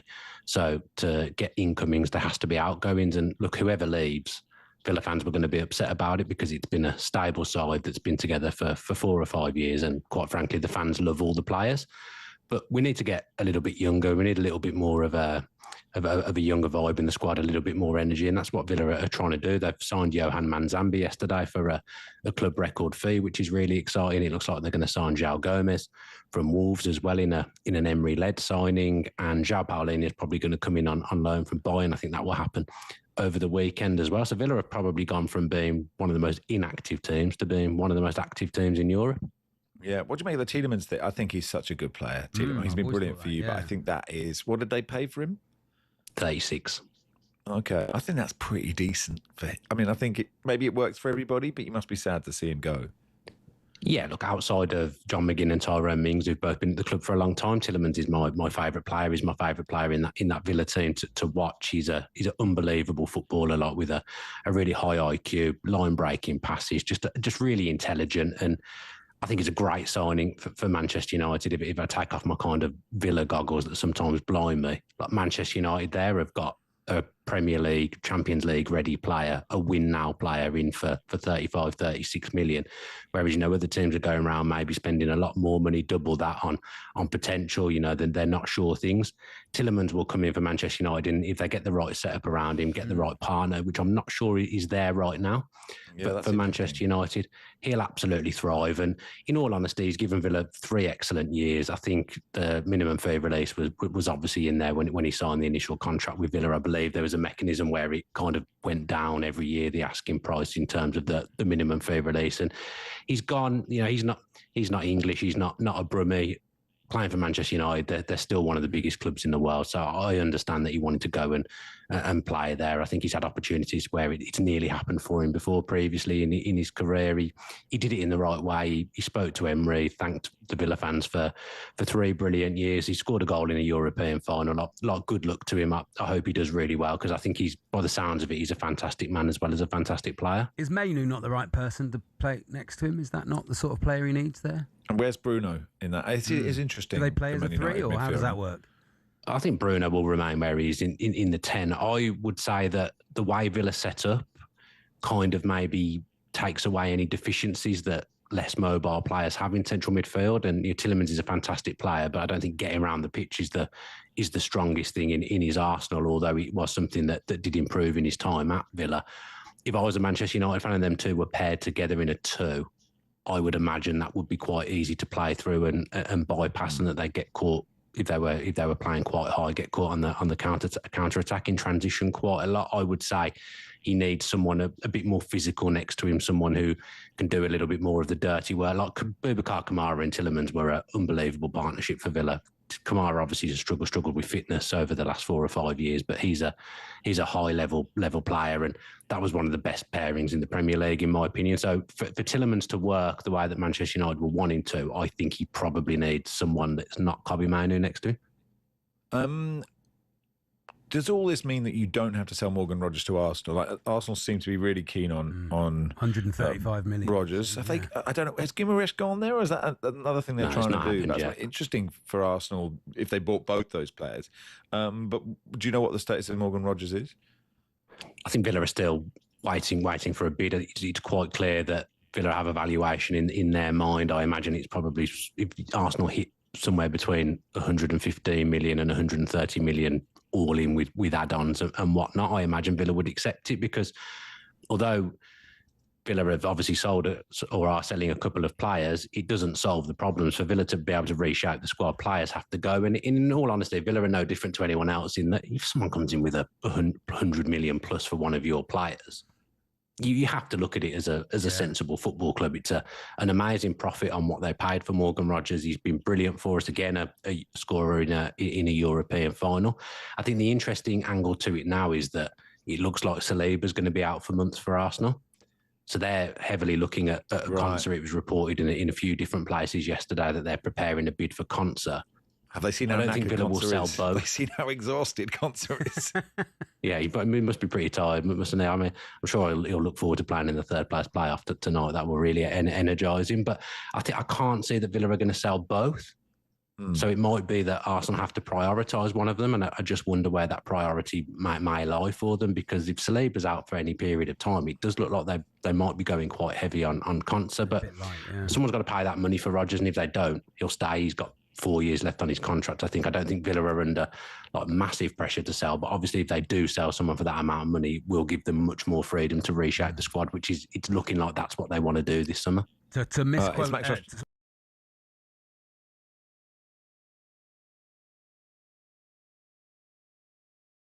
you know what? I've actually found myself in the last kind of week or so now we are buying players.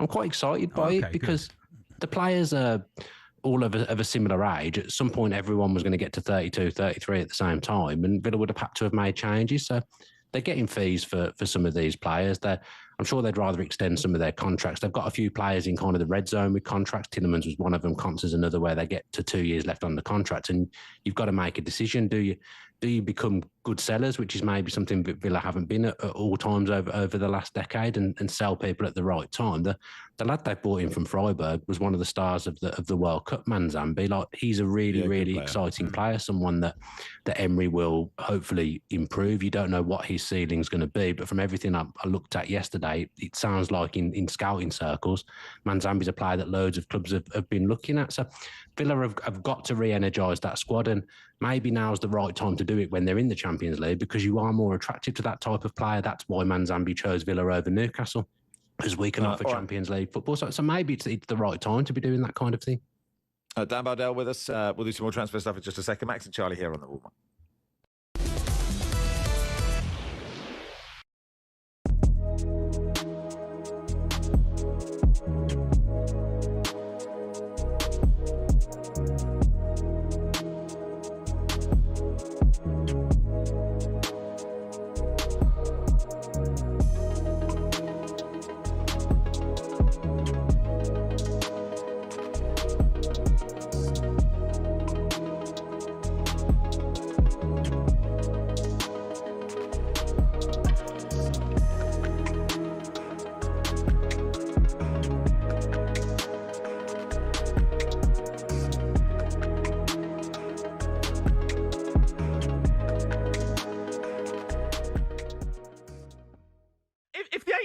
Comes and we're still 1-up and we've been attacking and we've still created chances, but it hasn't quite gone in. Yeah. But we're 1-up and Rashford's on the pitch. Yeah. Saka's yeah, on go the on, pitch. keep going. In the 85th minute, he brings on Dan Burn. No. Go, lovely No, we get done the counter-attack. We can say. We can say. What do you mean? I just told you the scenario. No, but that scenario is absolute crap. No, it's just that scenario wouldn't have happened. Jay, I'm just trying to paint you a picture about how we could lose the game in a different way. Based on what... Jay, I'm with you. Don't get angry with me. No, I am getting angry. No, don't get angry with me. You're trying to tell me how I'm going to feel about a situation. And you'd sit there and go, oh, well done, boys. Glorious failure. We had a right go. Yeah. Right go at the post-cup time. Got done in 2 counter-attacks. Fine. Go out in your shield. No way. No way you'd sit there and say that. I would have sat there and I would have accepted it because I watched 4 bloody tournaments. I don't believe you. Of England. I don't believe doing you. exactly what we did last night. I don't believe you. And if we'd gone out with Rashford and Saka on the pitch. I don't believe you. And still trying to attack, and we get done, do you know what then we get done. Do you know what would be sitting there now? We'd be saying, how can Thomas Tuchel allow us to get done on the counter-attack twice, 85th and 92nd minute? How can that happen? You'll be saying the same thing, and it'll be a different conversation based on what the evidence is in front of you. You would. Don't tell me how I'm going to feel. Oh, you'd accept it, would you? Oh, I've told you 10 times. No chance. No chance. I know you too well. No chance. I wouldn't accept it. I wouldn't accept it. I'd be saying, why has he not got 5 at the back? Why is he not? He's 85th minute on the counter-attack. Listen, we agree. I'm just trying to... No, you're not agreeing. You're not agreeing. No, you're not agreeing. No, I am... No, you're trying to wind me up. No, I'm not. Jay, 100% I'm agreeing with you. Jay, 100% I'm agreeing with you. You're not agreeing with me. You're not agreeing with me.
Morning all. It is the warm-up on talkSPORT. Max and Charlie Hill to 154th Open Championship at Royal Birkdale into the third round. Sean O'Brien watching for talkSPORT. Hey, Sean. Hello, Sean. Hey guys, yes, it's moving day at the Open and there are some big names looking to make a move. Rory McIlroy's on the property already. Early tee time for him at 12:20 p.m. That's because he's 7 shots back at 1 under par. At the top, it's Australian Lucas Herbert. He tees off at 3:50 p.m. Bryson DeChambeau was 1 shot back. He's now 3 shots back after a 2-shot penalty, which I don't know if you've seen, has turned into an almighty scandal. Huge story here at Royal Birkdale, and you can read all about that over on talksport.com. But for now, in terms of what's going on out on the course, Ricky Fowler's made a fast start. He's 3 under for his round. So is Ryan Fox, and that moves them to within 5 shots off the lead. But the leaders go off in about 4 hours' time. The crowd's building, and you can get live commentary over on talkSPORT 2. The Open Championship update on talkSPORT with Arnold Clark. Choose from over 20,000 used cars online and score your dream car today. Imagine Bryson DeChambeau making it all about himself, Max. Imagine that. He does. Look, I'd do it. I'd say at my level of golf, probably fine. At the Open, maybe not. I don't know, a little bit of gardening, move the sticks away. He'll win it now. You watch. He'll win it. Yeah. Dan Bardell with us. We're doing some transfer stuff. Dan, can I ask you about Tottenham Hotspur? Because I'd like them to be good. And I'm looking at the signings and the fact they've got no European football and thinking they could finish anywhere from 1st to 15th. And I don't know. Well, don't rule out 17th, Max, as well. Obviously you finished in that position 2 years in a row. You can't rule that out. I think Spurs have got something that's quite dangerous in terms of they've got a little bit of momentum now. They've obviously got a manager that I think all the fans believe in, and in the brief time he was in charge at the end of the season, he probably did everything he could in that job to galvanise that side and give some positivity going into the summer. And the one thing, if you've got Roberto De Zerbi in, you have to back him. And that's exactly what the board have done. But not only have they backed him, they've done it tenfold. Like Spurs are making some brilliant signings. I think they probably need a little bit more. I think they're still quite light in the forward position, of course. There'll probably have to be some outgoings as well to facilitate that, because you can't just have a massive squad, apparently, especially when you've only got 38 games in the Premier League and no European football. But begrudgingly, I quite like what they're doing, and I'm quite concerned that next season might be the first season for a while where the kind of Big Six is the top 6. I think it's kind of getting set up to be that way at the moment. Obviously, Villa have been big disruptors, and there's other teams that will be looking to do it as well. But the way those clubs are spending it this summer, it does look pretty ominous, I would say. There were 25 minutes on Wednesday when Spurs had 2 defenders in the World Cup final, Pedro Porro and Jed Spence, and it was like, well, how is this from a 17th place team? So, well, I still got it. Romero's in there, isn't he? Romero's so, I mean, he might go. He might go. He won't stay. Yeah, I don't like to talk about the World Cup as well. If we could avoid that, would be absolutely fantastic. I don't want to think professionally about obliged Argentina to talk about it. Professionally have to. Hey, what do we think about Bowen staying at West Ham? I mean, I really thought that he would go, come on, guys, let me. But I mean, there is something, and it's so cliche to say about, someone really committing to a football club, and it doesn't happen that often. And you sort of feel like that is such a nice thing for him to do, Dan. What a nice person to do that. Well, there is that, and I'm not going to sit here and criticise him doing it, because we, as football fans, we all talk about loyalty in football and wanting to see a bit of it, and Jared Bowen has displayed some loyalty there. But he doesn't really have a choice, because he's got a contract. Like technically, West Ham don't have to do anything, and they obviously know he's not the kind of player to cause a stink. I'm sure he could have got a move. I know that Villa were very interested in him. I know that Unai Emery's a big fan and would have probably liked to have brought him to the club. But whatever, as much as he's been West Ham's best player, you are part of a side that's got relegated, and he's got family ties there as well. I imagine he's pretty settled in the area. I mean, imagine the family ties could be the biggest thing. I imagine he's under some enormous pressure at Sunday dinner when all the family can't have to stay at West Ham because Danny Dyer is your father-in-law. That just can't be a real thing. Can it be a real thing? He's not like a tough guy. Like he is like an actor. He's a sweetheart. Yeah, I reckon he could see why though. He's 29. Jared Bowen's 29. He's probably, if he didn't get in this England squad, he's probably not going to get in the position he plays is very overpopulated. Yeah, but he could go to Liverpool. It's very, right? it's Like, very he's that good. Jamie Vardy-esque, though. But he could go to Liverpool and sit on the bench. You know he's going to play in the I don't think Championship. he would sit on the bench. He like I say, he could have gone to Villa and played in the Champions League. Like, that would have been an option. Yeah, but I don't know. Maybe he doesn't want any of that. Maybe he's quite happy. 29 years old, 3 years left, probably in his career at the level he plays at, and might want to go to the Championship, score loads of goals, be a West Ham hero the rest of his life. You know. Yeah, maybe Spurs haven't helped in the fact that they've obviously overpaid probably for a central midfield player from West Ham. Like West Ham have been pretty good sellers already in this market this summer, and I think they probably had to make a decision between Somerville or Bowen going, and they probably just chose Somerville as a club, as someone who'll bring in more money. Obviously, where's he the younger player? I think it sends a message. Bowen staying. I think it's a big thing for West Ham, and that the fans will be behind that decision. Why don't you know, Matt? Where's Somerville? Why don't you know where Crescencio Somerville has gone? What are you even doing? Has he gone? Because I'm pretty. He hasn't gone anywhere yet, but he will. Okay. He'll absolutely go somewhere. Right.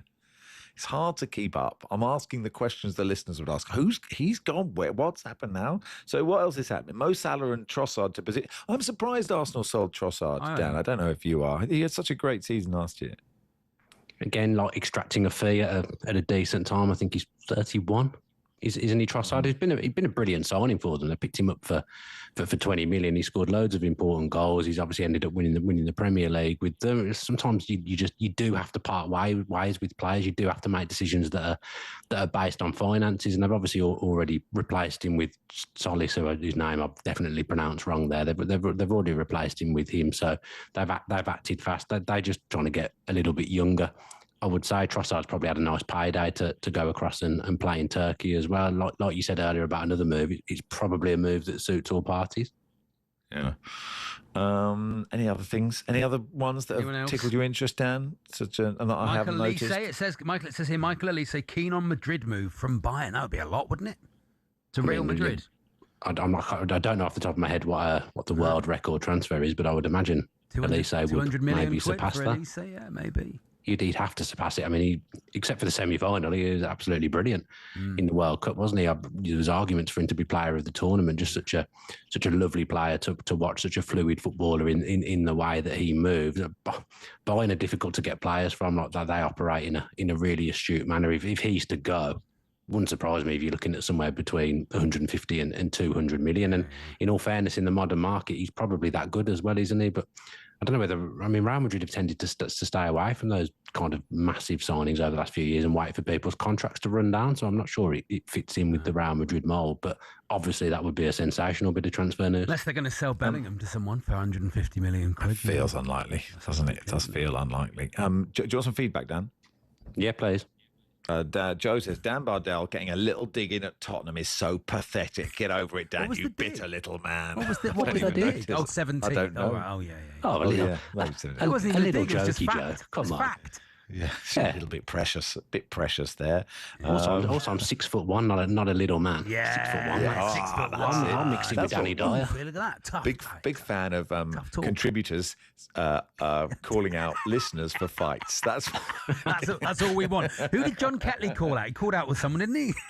John Ketley is taking on the Sizzler on the undercard of Tommy Fury versus, I don't know, some YouTuber I've never heard of, and Jim and Simon will do 3 hours on that on Tuesday. Anyway, I just said about 50 nice things about Tottenham in the time that I know. and I said one bad. Don't listen to them. They don't know what they say. Yeah, but we also love everyone's angry. Yeah, thanks, Dan. Thanks for coming on. You bitter little man. Thanks, Dan. There it is, Dan Bardell there. The dig was Tottenham overpaying. Everyone's a bit sad. Be nice, Joe. Send in something Joe. nice It's about right. Dan Bardell. You're just spending some money, Joe. It's all right. Dan's a nice man. You might be a nice man, but we'll find out who is the stronger one when you have a big bare knuckle fight behind Wetherspoons in Sudbury, and we will put that on talkSPORT's boxing YouTube channel. Coming up next, the Wheel of Football.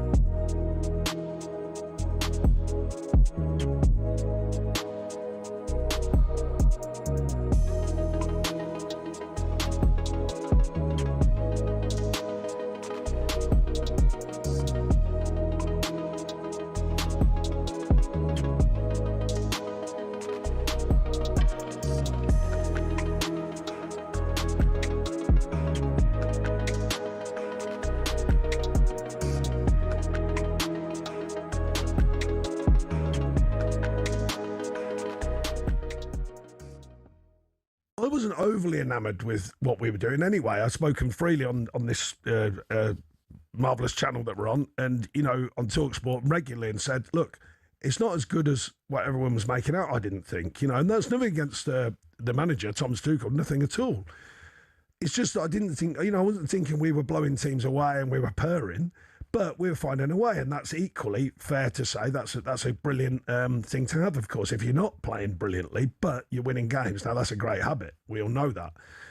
So I don't think I was too... I try and give balance to my comments about these things, and I didn't think we were magnificent anyway. There was a lot of talk about this feel, and how the feel was better. I wasn't having that bit. I was going, oh, come on, do me a favour. And I've spoken freely on, I think it was with Simon and Jim about, you know, Gareth's time, and they were sort of suggesting I was supporting him because I'm his mate and all that. I wasn't. I was just going how I think it was. I don't think there was radical change.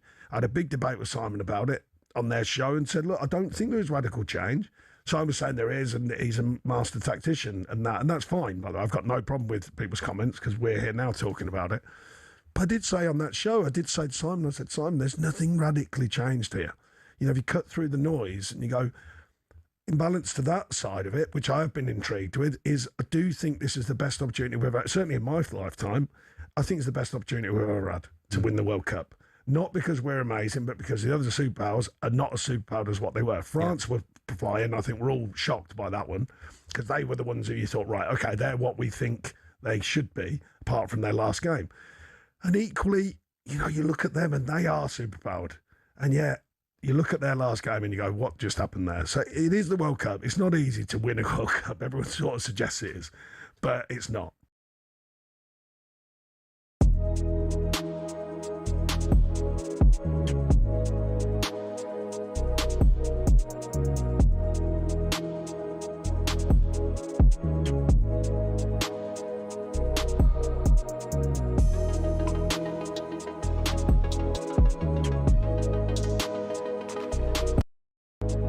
Ready to get that winning feeling with talkSPORT Win. This summer, talkSPORT is bringing you live and official coverage of every game of the FIFA World Cup 2026. And to celebrate, we're giving away £26,000 guaranteed. Go to win.talksport.com to enter now, and you could win 26 grand in your hand, tax-free. Enter now, and you could be the next to get that winning feeling, courtesy of talkSPORT Win.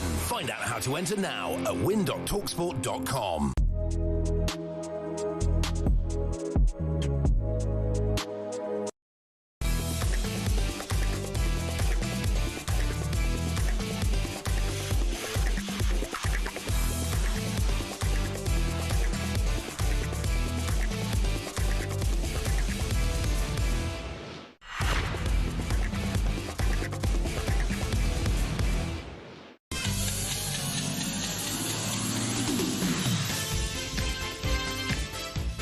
Hi, everybody. Welcome to the Wheel of Football. My name's Max Rushden. I'm one of your hosts, and the other host is Charlie Baker. Welcome, Charlie. A very good morning to you.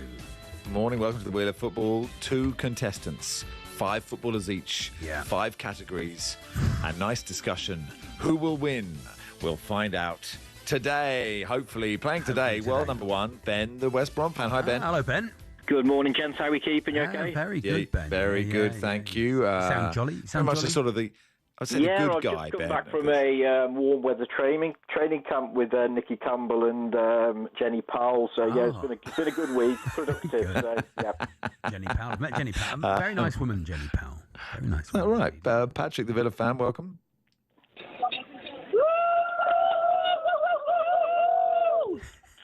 Good morning from Rhodes, guys. Good morning from Rhodes. The beautiful island of Rhodes, right? Very good. I thought where you were going, you didn't. Where you were going, you didn't. He's on the leave beach, Rhodes, Patrick. I'm literally warm weather training, guys. Sat on the beach, again. He's on the beach already. Yep. Okay, let's play. Give us a footballer, let's please. go. Here we go. Ben. Give us a footballer, Ben. I'd love to start with Dimitri Karian, if I can, please, Max. Dimitri Karian, of course, tracksuit trousers. Let's go to Patrick. Who are you playing? Gorgeous Giorgio Samaras. While we're keeping on the Greek thing, guys. Georgia Samaras. Okay, Samaras versus Karian. Okay. What's the category? The category is has read the most books. Has read the most books. Has read the most books. Dimitri Karian. Yeah, well, he's a keyword. Mr. Dimitri is. It's Ben first, Patrick. Ben first, Patrick. Thank you. Yeah. Quiet, please, Patrick. He really is. Go on, Ben. Yeah, thank you, Charlie. Yeah, he's a keen wordsmith, Dimitri is, and actually one of the reasons that he wore the trousers was because as a child he got so many burns on his knees from sitting in a corner reading books. So, yeah, that's okay. Well-known thing about Dimitri. His knee burns. That's interesting. That's the thing Yeah, he's, okay. most known for. Okay. Patrick? He is the oral equivalent of a hydration break, isn't he? Anyway, Christian Fuchs, and I've had 3 mythos as well, by the way. We haven't. No, you haven't explained. We can tell. I'm giving the point to Ben. Ben's not focused. He's on the beach. He's literally just talking about what beers he's had. Dimitri Kari. Okay, here we go. Give us another footballer, please, Ben. You're 1-0 up. I'd love to play Barry Venison if I can, please, Max. Yeah, of course Barry you Venison, can. lovely. Patrick, who are you playing? Patrick. Well, I'm a strict vegetarian, so that's not happening. Can we have Christian Fuchs, please? Christian You can have Christian Fuchs, yeah. Let's see, yeah. Okay, let's have a category. Patrick's on the beach, literally on the beach. Isn't he? Has watched the most episodes of Coronation Street. Oh, Okay. you don't have a haircut like Barry Venison's without being a big fan of Audrey's cuts on the street, do you? That's true. Absolutely Good not. shout for Audrey's cuts there. It's 2-0 to It's Ben. Here we 2-0. go. Patrick didn't even get a word in. Patrick The didn't world get a number chance. one. Here we The go. world number one give is us a- showing his Ben, class. Ben, give us a footballer. We better should we let Patrick have a first turn, Max, just in case? Yeah, okay, Patrick, you go I first. don't need your chat. He's got punchy. Punchy on the beach in Rhodes. I think you've heard that before, haven't you, Ben? Anyway, Kevin Muscat. Kevin Muscat. Kevin Muscat. Okay, tough guy. Come on. Okay. Ben. Let's beat him with a little bit of flair. Ricardo Gardner, please, Max. Ricardo Gardner. Okay, beat Kevin Muscat versus Ricardo Gardner. Let's see. Here we go. What's the category? The worst dancer. The worst dancer is Kevin dancer Muscat. is Kevin It's Muscat 2-1. all day long. Come on, the Muscat got it all day. He's on days, Yeah, days okay. after it. Okay. 2-1. Moving on. Here we go. 2-1 to Ben. Okay, give us a footballer, please, Patrick. Bruce Grobbelaar. Bruce Grobbelaar, yeah. Bruce Grobbelaar, lovely. Ben. I'd love to play Colin Hendry if I can, please, Max. Bruce Grobbelaar versus Colin Hendry. What's the category? Hendry insists He's on very playing. heavy this week, isn't he? Yeah. Very heavy this week. Colin Hendry, if he plays in a charity match, insists on playing 90. That's my favourite. Good lad. Good lad. Here we go. What's the category? Best at drawing a good picture of a horse. Best at drawing a good picture of a horse. I Come think. on, Okay, Ben, there you Patrick. go. I'll let you go first, Ben. shall I? Okay, Ben. Yeah, well, it's a known thing for Colin, actually. Yeah, he was very well known for not only horse drawing, which I know the question's about, but in general, animal drawings. He actually brought out a children's book, I believe, actually, to do with horses. Max, I think you can find out about that. Okay, thank you, Ben. Patrick, on the beach. Patrick. Four lagers in. Bruce Grobbelaar. Bruce Grobbelaar. Yeah, obviously, great artist. He can just draw anything you can think of, Mr. Grobbelaar. Talking about horses, though, Patrick.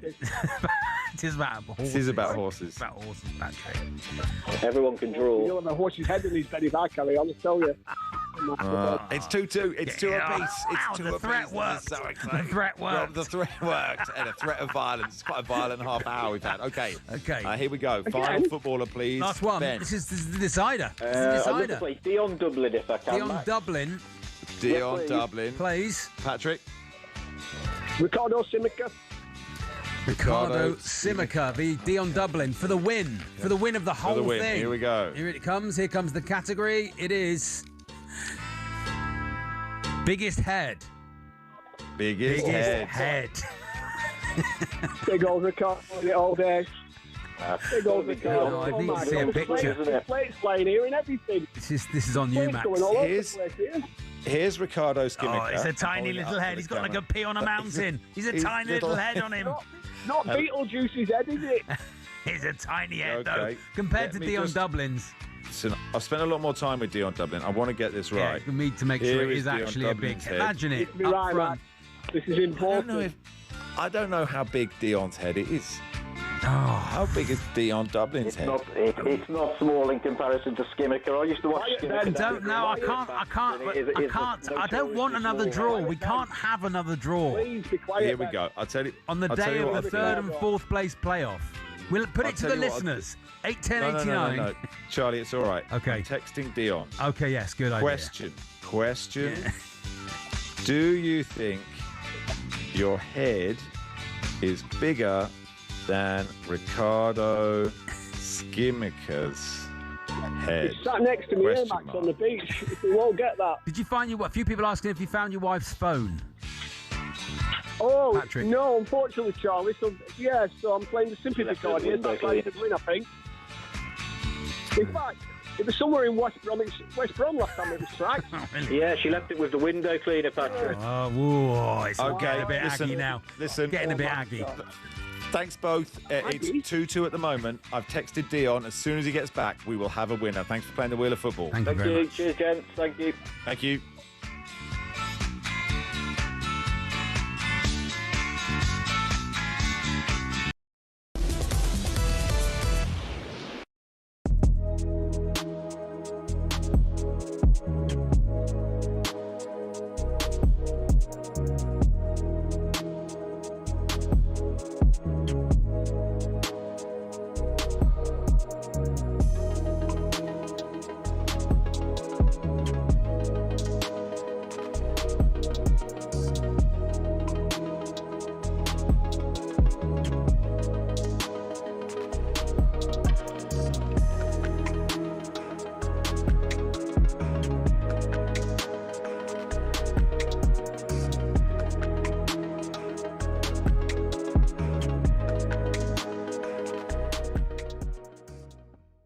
It's 25 minutes. You're playing against Argentina. And you've just gone, here.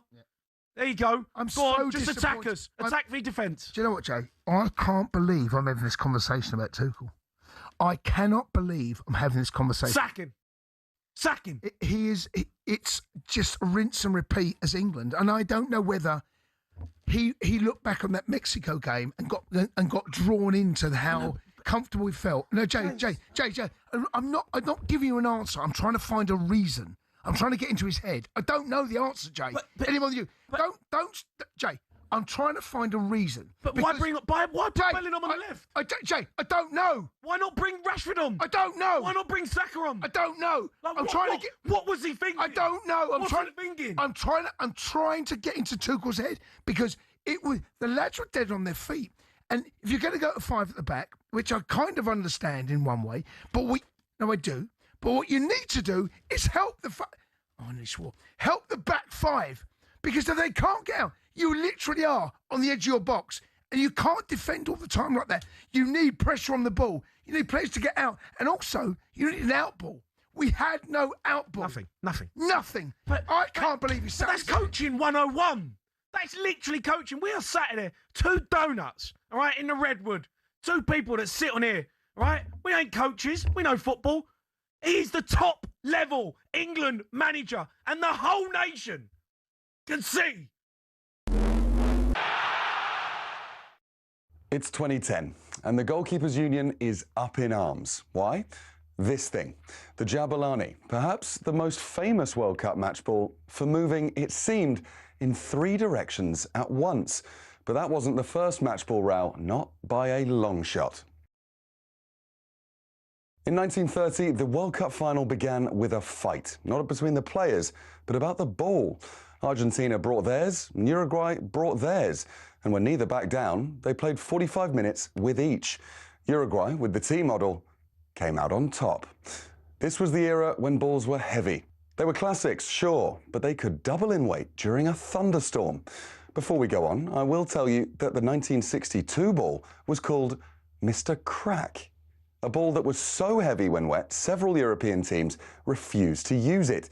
Instead, the 1958 Top Star was used, most famously for the quarter-final between Czechoslovakia and Hungary. By '66, we had the Slazenger Challenge. Because people watched They Think It's All Over in black and white, we forget the ball was actually bright orange or red, whatever that colour is. But it looked like a floating smudge to people at home. The World Cup match ball needed a makeover. Enter the Telstar. 32 black and white panels. It was stylish, it was modern, and it meant goalkeepers could finally see the thing that was about to ruin their afternoon. It was also the start of an Adidas monopoly. 1986 was the dawn of a new age. The Azteca was the first fully synthetic ball, meaning it didn't soak up water. Recently, though, things have got weird. 2002 gave us the Fever Nova, basically a high-tech frisbee, and then, of course, the Jabulani. Today, the balls have internal sensors that tell the VAR room if someone breathed on it. We've come a long way. But the ball's not the main thing, is it, FIFA?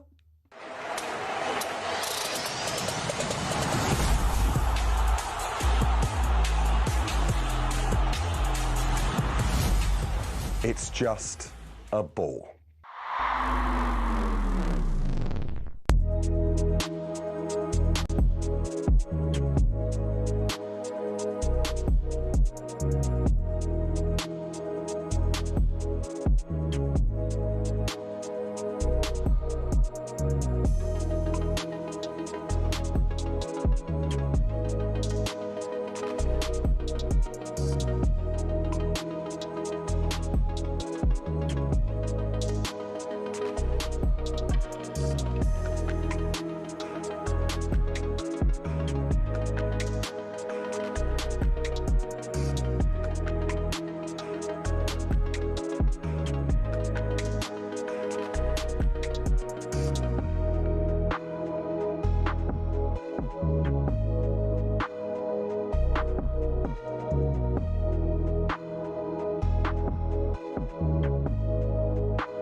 Just a beautiful horizon, like a jewel morning sun.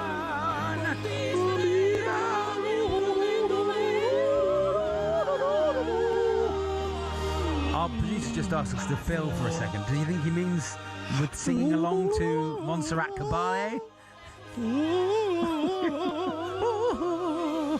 It's a beautiful rap. Time now to look at today's So Good moment with Meantime. Was it that? The So Good moment of the day on talkSPORT with Meantime. talkSPORT have teamed up with Meantime to create So Good Lager for the World Cup. Available now at all O'Neill's pubs and some of the best sports bars in the UK. 18 plus, always drink responsibly.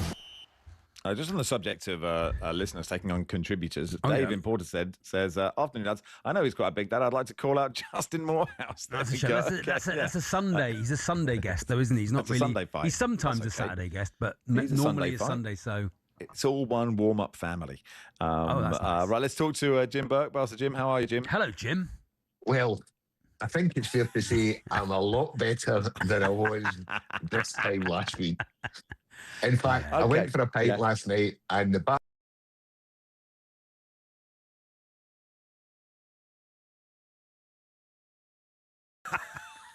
I bring joy wherever I go, lads. Did you watch the England-Argentina game? Did you watch it? Oh, yes. Oh, yes. Okay, so you feel sorry for us, Jim? Quick story, right? My watch gave, when Argentina equalised, right? I got a warning on my phone, on my watch, to say, you appear to have had a fall.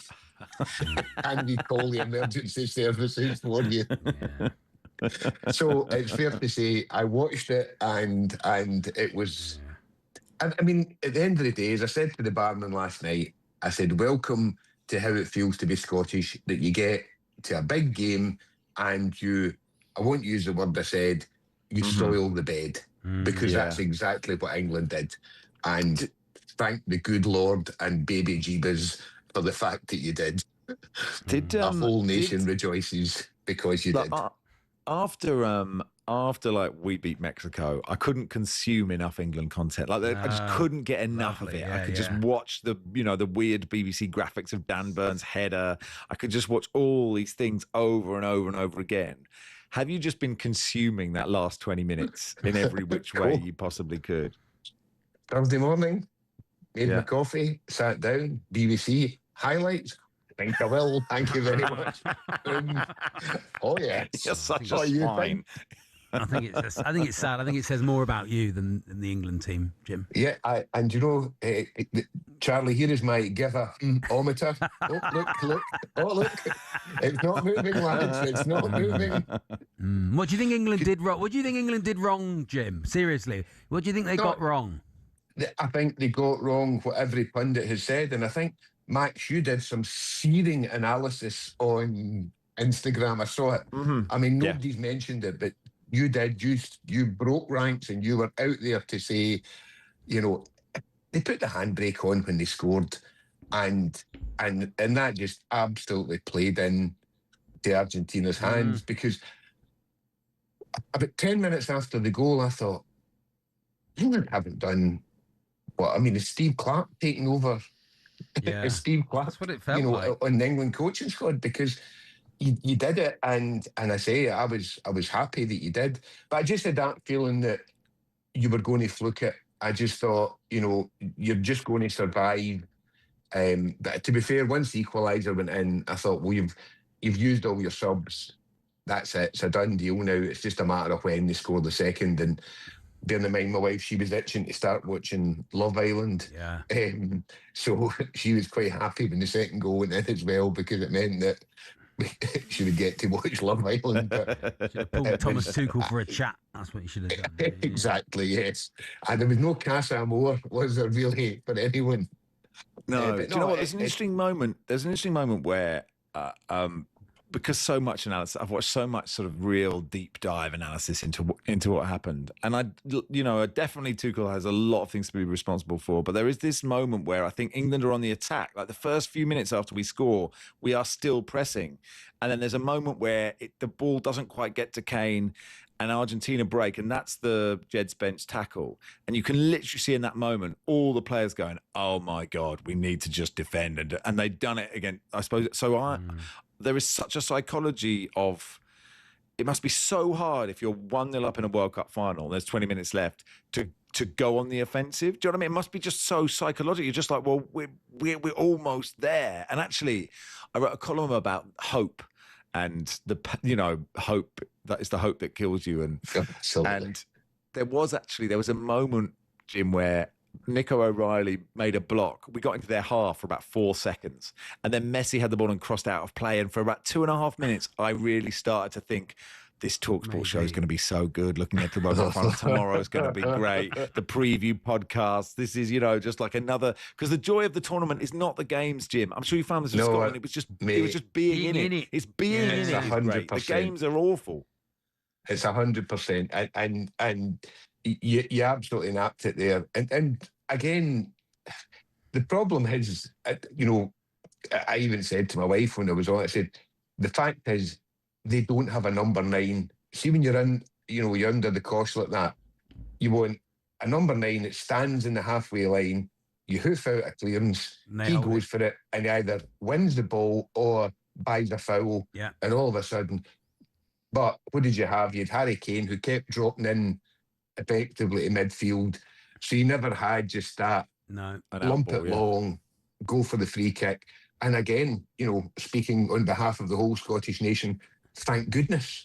You know what I mean? I found it unbelievable. It's like we did a training session where I have another go. It kept thinking and here's the ball back, practice that corner again, and you practice from shooting outside the box again, and we'll give you some space, and then I'll do the corner again. It just felt like we were setting them up every 2 minutes. I see what you mean, but I do think it is.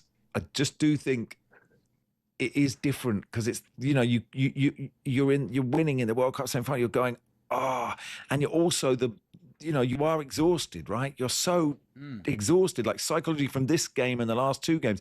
And I'm not, maybe we would have won if we'd made more attacking substitutions. It's just, you just don't know. You just don't know. I totally see. You only have to look like, at the semi-final, Max. Look at the semi-final the night before. Did France, when they went 1-0 up, did they think, oh, let's hold? No, they didn't. Sorry, when Spain went 1-0 up against Spain didn't do that. Spain are better than us. It's not. I think it's a mentality thing, mate. I think it's a mentality thing that maybe took what was petrifying Barry and I was the idea that Tuchel wasn't paying attention to the Martin Samuels in the Daily Mail and Henry Winter and all of these. He wasn't caring. But is it a case that I think Tuchel said it about? Is it a DNA thing that are the players thinking, God, we could get slaughtered here instead of, do you know what? Let's just go for it. If we go for it and we get beat, we'll at least give it. Because I think that's the feeling I would think that, again, speaking, as a Scot, that was what frustrated me when we went out, was that we never gave it a go. We didn't go down throwing a punch. And other than as soon as you scored that goal, I mean, there was some mad stat about, was it 18 minutes that you'd only completed 2 passes?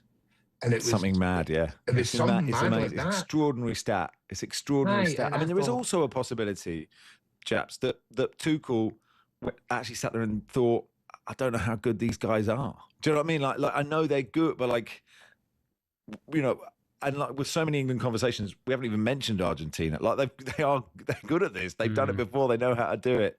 I'm not trying to find excuses for Tuchel. I just think it might be more complicated than it's all his fault. And I just think there's lots of different factors at this, and it doesn't absolve him. But I don't know, and I don't know what you think. Like, getting rid of him, does it change? What does that change? I don't know. I don't think you've got. I'm sad you're happy, Jim. I'm sad. No. And I have to say, Charlie has done it again. I think I texted you earlier, man. Charlie's doing that. You've just calmed the maniac down in the pub, and you think that's it. It's all everything's calm now, and then all of a sudden, out of nowhere, he goes again. And that's what Charlie's like here. He's just that kind of, I'm fine with it. I'm fine with it. I've coped. I'm trying dealing not with to it. talk about it, and then I have to professionally talk about it. So it's like, okay, I can do that. I can. Well, I've had Torquay United. I've had Torquay United lose with 2 minutes to go of a playoff final to get out of the damn league we're in, and I've had England. So it's been like. Well, I've had Hearts soiling the bed and England soiling the bed. So I'm afraid I am the yin to your yang, Charlie. I have to tell you. It has been a fantastic summer of football for me, I'm afraid. How's that? Has been. There is a WhatsApp group, Jim, isn't there, of quite famous Celts. We won't name any of them, apart from you and Barry Glendenning are in it, but there's some quite famous Celts, quite prominent in broadcasting.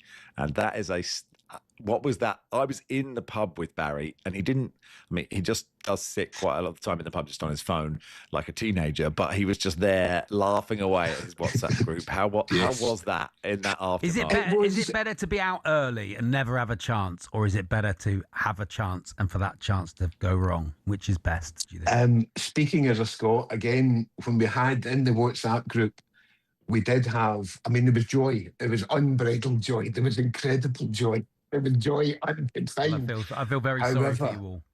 However, there was, the following day, there was a realisation that we've now got to accept that kind of semi-final is where England are always going to get to.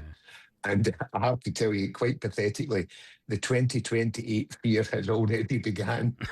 Euros. Might win the Euros, yeah. Because for all the stuff that you were giving it, with and the cheating this and the cheating that, England are going to play every game at Wembley, by hook or by crook, in 2028. Every game is going to be at Wembley. I think their first game's at the Etihad. I think there's one game that's definitely not at Wembley, but I think but it's going to be in England. They're getting buses to games, Max, right? they'll be getting buses to games. There will be no getting on planes for the England It's altitude, team. though, isn't it? They've got one game at the Hawthorns as altitude, so don't worry about that. We're good at altitude. We're good at that. And they've got another game in Torquay, so it'll be the temperature in Torquay as well. Humid. Be humid in Whitstable. Yeah, absolutely right.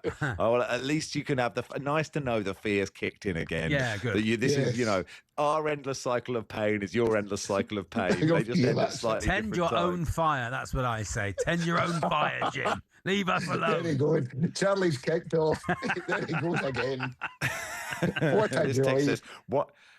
Scotland have never been in a big game, idiot. Why have you brought on a Scottish person today to humiliate us? I mean, this is what football is. It's a Get nice that chat, Scottish loser out, says this.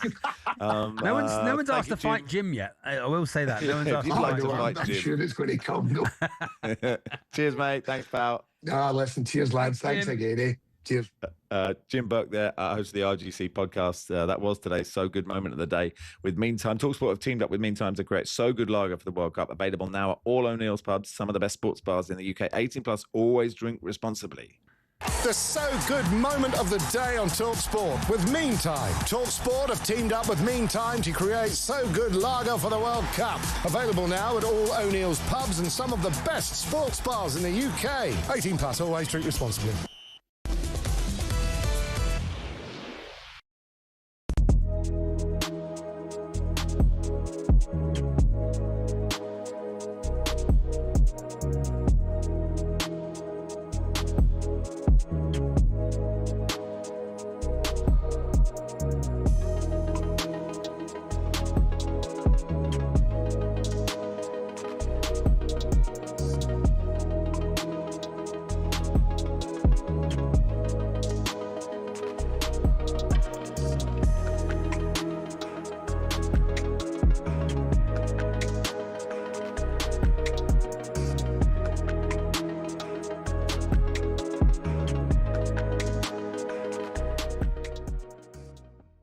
We've been talking all morning about Thomas Tuchel. We've been talking all week about him and the fact that he's questioned England's DNA, whatever that may be.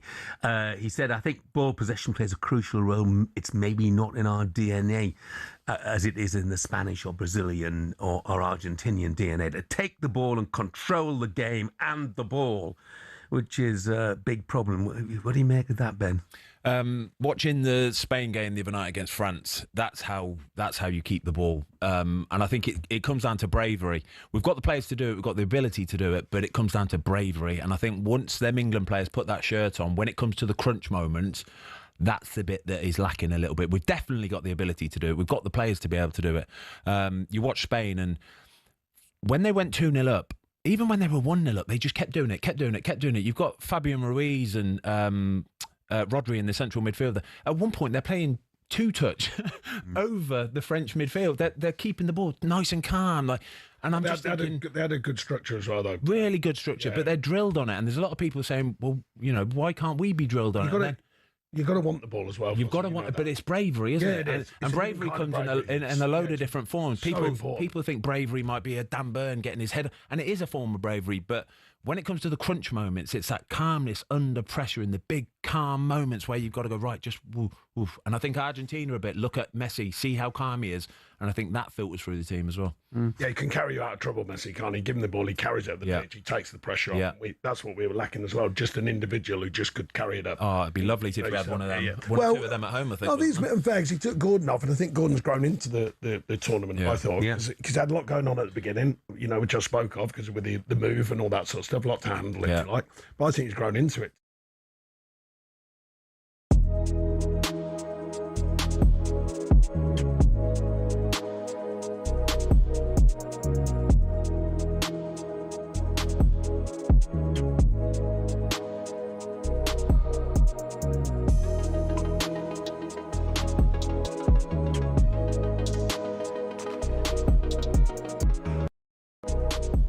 Ready to get that winning feeling with talkSPORT Win. This summer, talkSPORT is bringing you live and official coverage of every game of the FIFA World Cup 2026. And to celebrate, we're giving away £26,000 guaranteed. Go to win.talksport.com to enter now, and you could win 26 grand in your hand, tax-free. Enter now, and you could be the next to get that winning feeling, courtesy of talkSPORT Win. Find out how to enter now at win.talksport.com.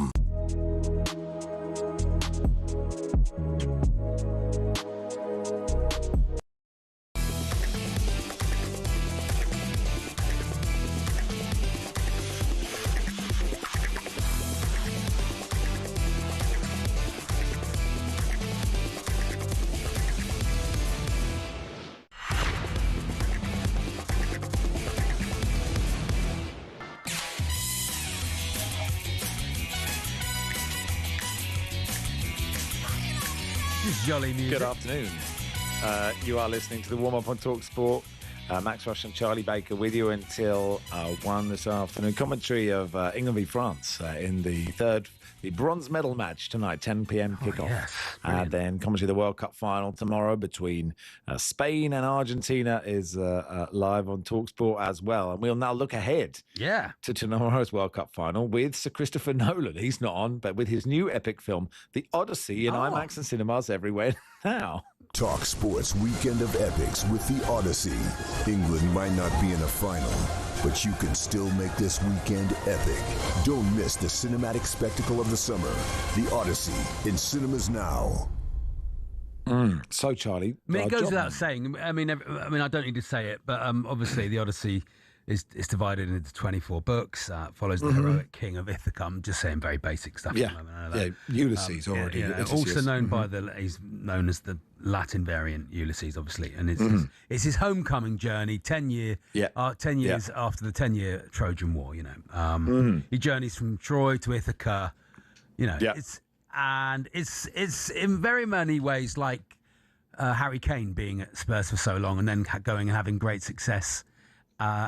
And not at Spurs, but do you think so? In a different place, you know, right? And then coming to play with England and seeing his English brothers, you know, and them all fall apart around him, right? And never actually. So I was trying because I was trying to. I was trying to draw parallels with the epic journey in the Odyssey while building excitement for the film now playing exclusively in cinemas. Well, at the same time, there's a film is there because I was just talking about the book that I'd read recently. Spain v Argentina is So I'd say it's Messi. Lamine Yamal. I was going to say Yamal is maybe Messi is Odysseus, but the thing is he loses all of his teammates in the journey. Right, so that's tricky because I feel like the Argentinian side you kind of imagine there's some orcs, you know, there's some sort of, you know, there's some probably orcs, you know, Simeone, you know, those kind of got Paredes, Romero, you know, these guys are the bad guys. They're the baddies for sure. They're the baddies in this, and so then Spain when Martinez when they won the World Cup and he put the Golden Glove on his nether regions. Yeah, you know, that may have felt a bit like... That's not for me. Homer wouldn't want that, would he? He wouldn't want Homer that. wouldn't. He'd be turning in his grave, Homer, with that. That's the sort of joke he didn't want. Well, when Messi went to America, it was like he was, you know, because everyone presumes that Odysseus, as we all know, in the Odyssey, by Homer, is that everyone presumes that he's dead. That he's no longer any good, you know.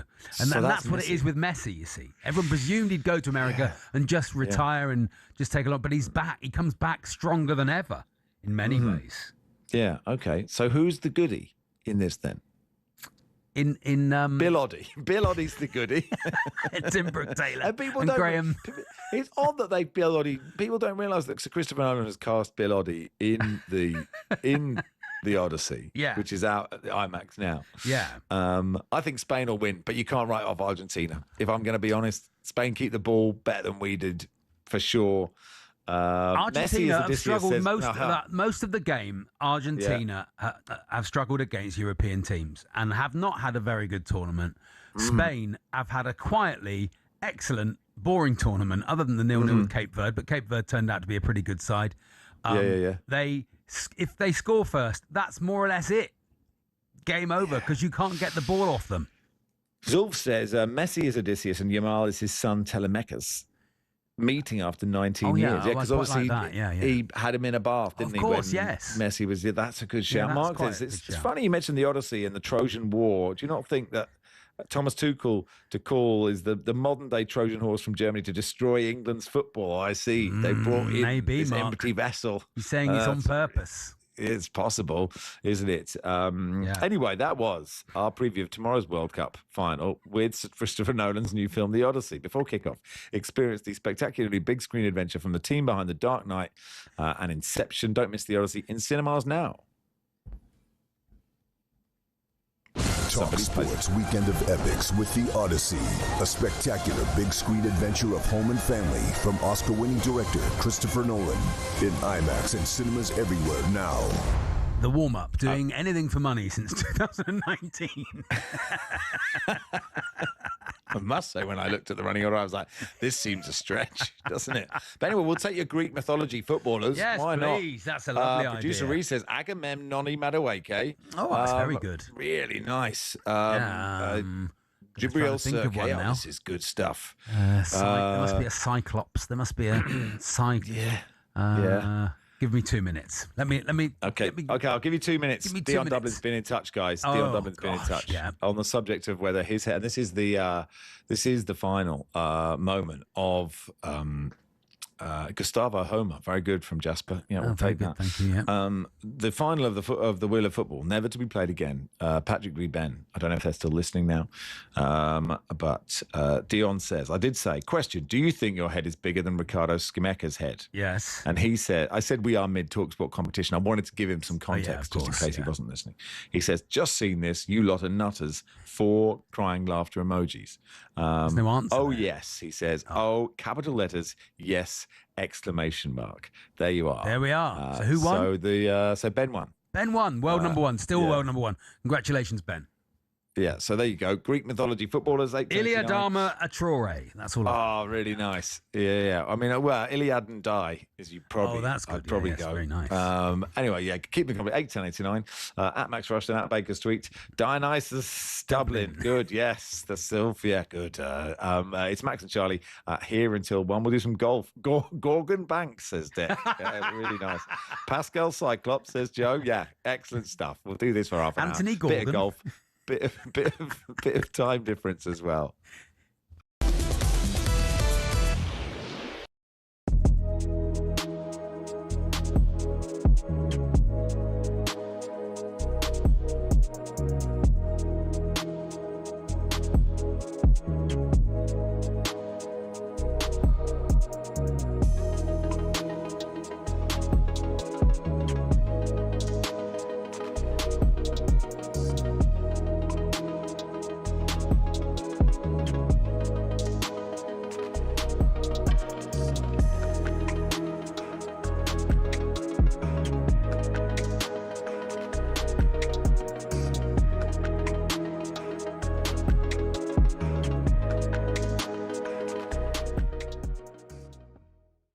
To go, mate. I'm sorry, Jeff. Like, when we are paying £8 million for a foreign coach to come in and win us our first trophy since 1966, and that's what he does in a semi-final for an Argentinian side that were there for the taking, and to do what he did 10 times worse than anything Southgate's ever done negatively, I'm sorry, he has to go, mate. Simple as that. The FA have to make a decision, and I just didn't like his interview, the arrogance of his interview. No regrets. Yes, you have got regrets, mate. You've got regrets. There was loads of trouble after the game across the country. Everyone was together. And that's on you, Thomas Tuchel. That's on you. The negativity, cowardly tactics. You can't blame the players. I'm hearing people say, Jeff, that, the players on the pitch have got to make decisions. There's some experience. No, you listen to your coach. Your coach tells you to play a certain formation. You listen to him. Yeah. He has to go. Simple as that. No foreign coach has ever won the World Cup. Maybe for a reason. We've given it a go now again with a foreign coach, and that's what he's done. I mean, Alan here has just tested the same sort of thing you were saying. So Tuchel's shortcomings have been exposed. What about the players' shortcomings? Well, look, the players, we've got 6 defenders on. We've got 4 central defenders on at the end for the cross that Messi puts into Laura Martinez. So, yes, I get that. But ultimately, the can has to be carried by the coach, especially with the negativity.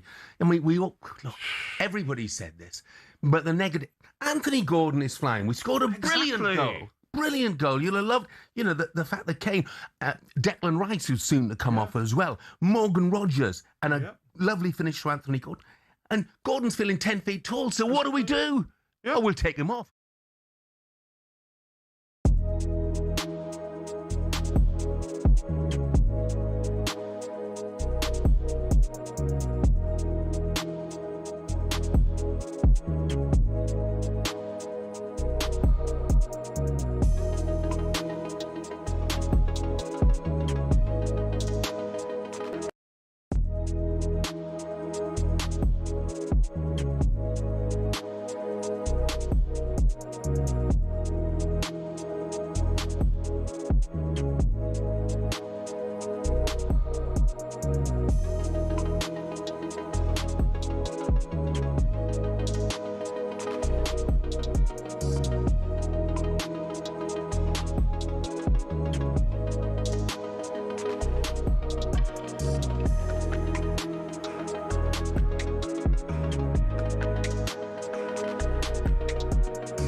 Half an hour, half-time show. And that's what we're going to do now. Just guitar. Yeah, I mean, look, FIFA, it's just not fit for purpose. Nobody wants it. Nobody wants hydration breaks. Nobody wants, I don't know who's performing at the halftime show. Nobody wants half an hour's half-time. Do you think this will be the last third v fourth we'll ever see, Max? Surely that'll go. What's it for? What, you think FIFA are going to have less football at the next World Cup? They might. There's rumours that 64 teams is going to be announced soon for the next one. And look, there have been some positives of 48 teams, but no country has the infrastructure for 64 teams. So many football matches, but nobody wants hydration breaks brought in unilaterally. Nobody wants that. No. Nobody wants a half-hour half-time show. No, we do not want this. Football fans do not want this, I'm annoyed about it. And there's nothing we can do because Infantino is he has limitless power, basically, because of how FIFA is structured. Yeah. And it's one country, one vote. Lots of small countries, of course, should have their say in football, but with a bit of patronage, you can, they are not going to, the people who run those, the FIFA delegates for those countries are not going to say no. They are going to keep voting him in unattested. And it is, I'm happy to run FIFA, and I'll do it from my shed in Melbourne. No private jets. You'll never see me. There'll be no cutaways of me at football matches. You do insist on being cut away to on this show every 15 seconds. I am on this. I feel that's different.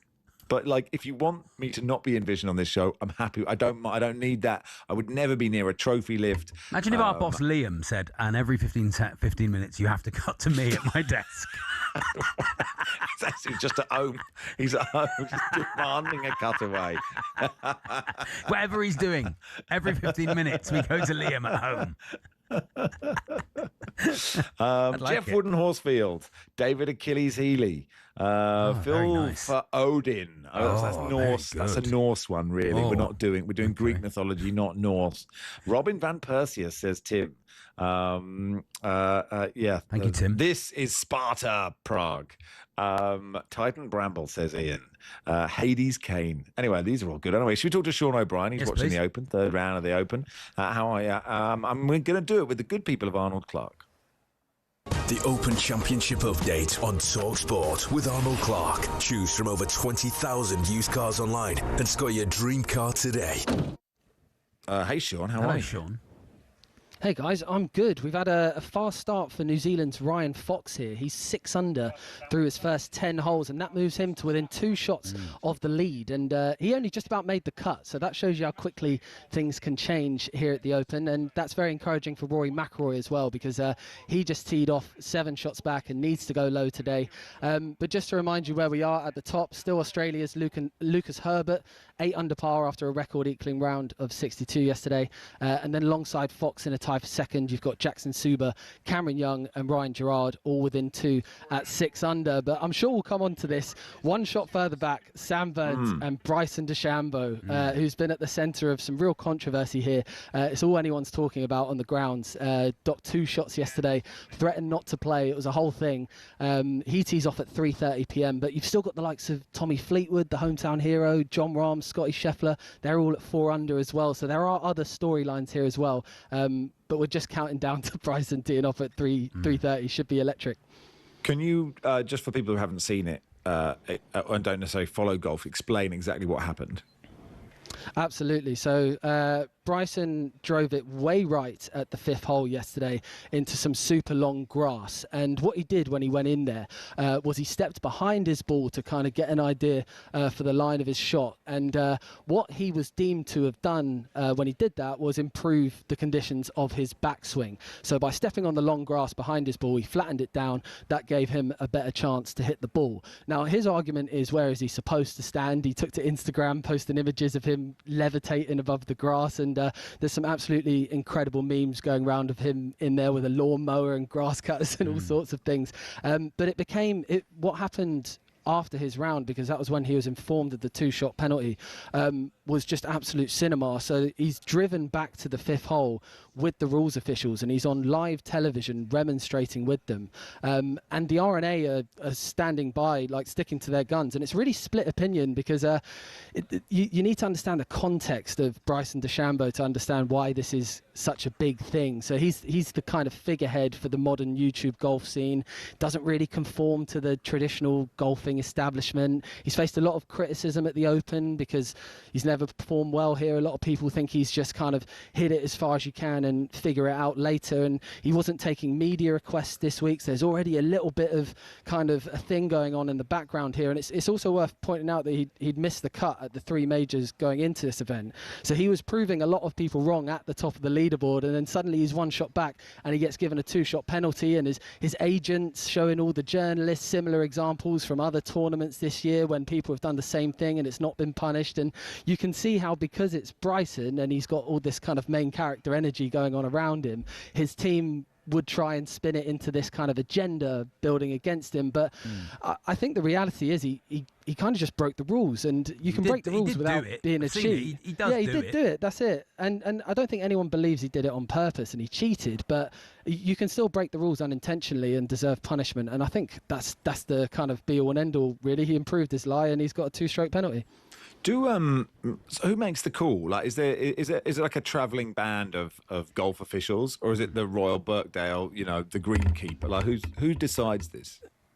So it's the RNA. They're the organisers of the Open, the Royal and Ancient it stands for, which is the most golf thing ever, isn't it? And they are kind of like the bastions of the rules. They kind of make the rules. So I think there's this kind of what's the right way to put it? Maybe a lower threshold for these kind of things at the Open, because they are such sticklers for the rules. We had a similar incident with Shane Lowry at the Open last year. I think because they are the ones in charge of the rules, they really, really need to be seen to be enforcing them properly, because there are clips going around, for example, of Wyndham Clark at the US Open, which he won, where he kind of appears to do something incredibly similar. But yeah, the RNA aren't going to let you get away with that. And once you see the footage and once it gets circulated, I don't really think they had any other choice, to be honest. And it is just a case of, I mean, because it's Bryson and because of all the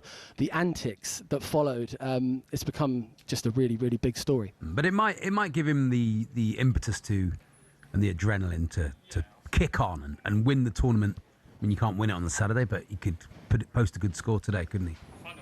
Oh, absolutely. He's within 3, which is why the idea of him potentially boycotting the weekend was just ludicrous. I mean, he's in with a real chance of winning this, especially when you look at the guys who are ahead of him. I mean, Lucas Herbert's the world number 97. He's the one who leads by 2. And then Jackson Suba, incredible story. This is his first week in Europe. Never mind playing links golf. I mean, he's a true beginner at this level. It's his first ever week in Europe. Wow. And he's currently 2 shots off the lead at the Open. And then Cam Young is kind of one of the best players in the world, but still yet to win a major. So you look at someone like Bryson DeChambeau, he could consider himself a real favourite here. So the fact that he was ever going to pull out was completely ridiculous. And I think he will just play this weekend with the world's biggest chip on his shoulder, and he'll probably make a YouTube video on Monday about how he kind of overcame kind of everything to win the Open. So I think there's still plenty for him to kind of fight for this weekend. Yeah, and interesting to see Rule Fox, former Tottenham and Norwich and Newcastle winger, in currently joint 5th. It's interesting. Tommy Fleetwood, joined second. Tommy Fleetwood, Sean, he's the local guy. I think what is he, 2 under? 4 under. 4 under. He's 4 under in the tie good. for 9th, and yeah, absolutely. He's under a lot of pressure this week because he grew up in Southport, just 5 minutes down the road from here. He actually played this course a lot when he was younger. It's where he learnt to play golf, and he's absolutely adored by the fans, not only because he's local, but he's also just a really likeable guy, Tommy Fleetwood, and he's yet to win a major. You could make a case for him arguably being the most talented player in the world who hasn't won a major yet, and I think a lot of people see this as his best opportunity. He's 4 shots back, which is absolutely fine at the halfway stage, especially as we mentioned, a lot of the guys in front of him aren't used to this kind of situation. But you've also got Scotty Scheffler at 4 under, and he has had the world's coldest putter so far this week. He literally hasn't made anything, and he's still 4 under par, 4 shots back. So if he starts making some putts, yeah, Scotty Scheffler is going to be tough to get past this weekend, I think. Good stuff, Sean. Thanks for coming on, pal. Thank you, Sean. Cheers, guys. Sean O'Brien at the Open. We'll keep you posted on that, of course, through the afternoon. Neil says apparently the next World Cup they're going to have 5th, 6th place, 7th, 8th place, 9th, 10th place playoff games. No one can ever go home. Dave says there are 195 recognised countries in the world. Are there only 195? How about we scrap the international breaks, have a 2-month World Cup? That way the fans are happy as the season's uninterrupted. A winter break is possible. It's time off to recharge batteries before and after the World Cup. Genius. When are we doing that? When are you doing that? Wait, just in June, July, what all the countries are in the World Cup. Just draw it out of the hat like the FA Cup. You could be England, France, first game, and you're out.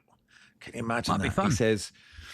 yeah, could we have a final clip of Ecuador red card to cheer us up, says Neil. So yeah, we'll get that sorted, then we'll play time difference, because there is always time for time difference.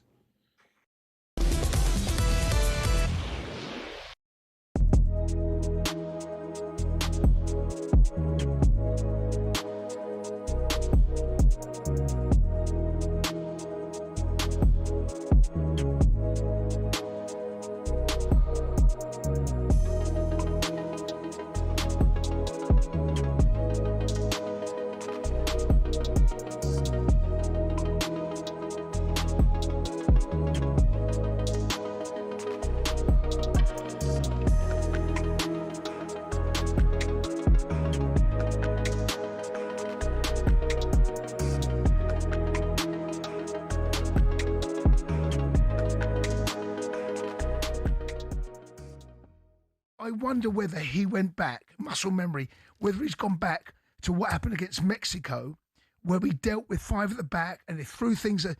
But this ain't Mexico. There's 20 minutes left. It's 20 minutes of normal time, Jace. It's more than that. And we had a man sent off against Mexico. You could almost accept it. I know. You're playing against Argentina. Yeah. You can't sit off for 25 minutes against Argentina. He absolutely bottled it. Thomas Tuchel's cost us the World Cup. They cost us the World Cup. We're 1-0 up. Played well first half. All right, cagey affair. We go 1-0 up. Be brave. Be brave, Thomas. This is what we brought you in for. We brought you in for this moment. We got rid of Southgate because he bottled it, because he weren't brave. We brought you in for now to make that decision. We're 1-0 up in a World Cup semi-final. Bring on Rashford. Bring on Saka. And if they score, they score. But at least we're going to go down fighting. At least we're going to go down with some pride. We fell out of the World Cup in disgrace because of him. Because of him. And we brought him in for this job. This is what we brought him in for, to get us over this line. And it's the same old England, same old crap, same old guff that I have to watch every tournament that we're in. And it's the manager's tucked us up again. Tucked us up. We're dead on our feet. Got Morgan Rogers playing right wing, Jude Bellingham on the left. Brings on Nico O'Reilly. We can't get out. Harry Kane's done nothing. He's dead. Nothing. Got nothing left. I don't. I can't believe it, Jace. Well, no. Jace, I can't believe it. No, it's a disgrace.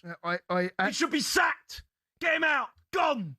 I totally agree. I can't believe that we've moved on from Southgate. And it was, if you look back over how we've limped out of World Cup or Euros, whatever, it was literally rinse and repeat. It's the same reasons. It was cowardice.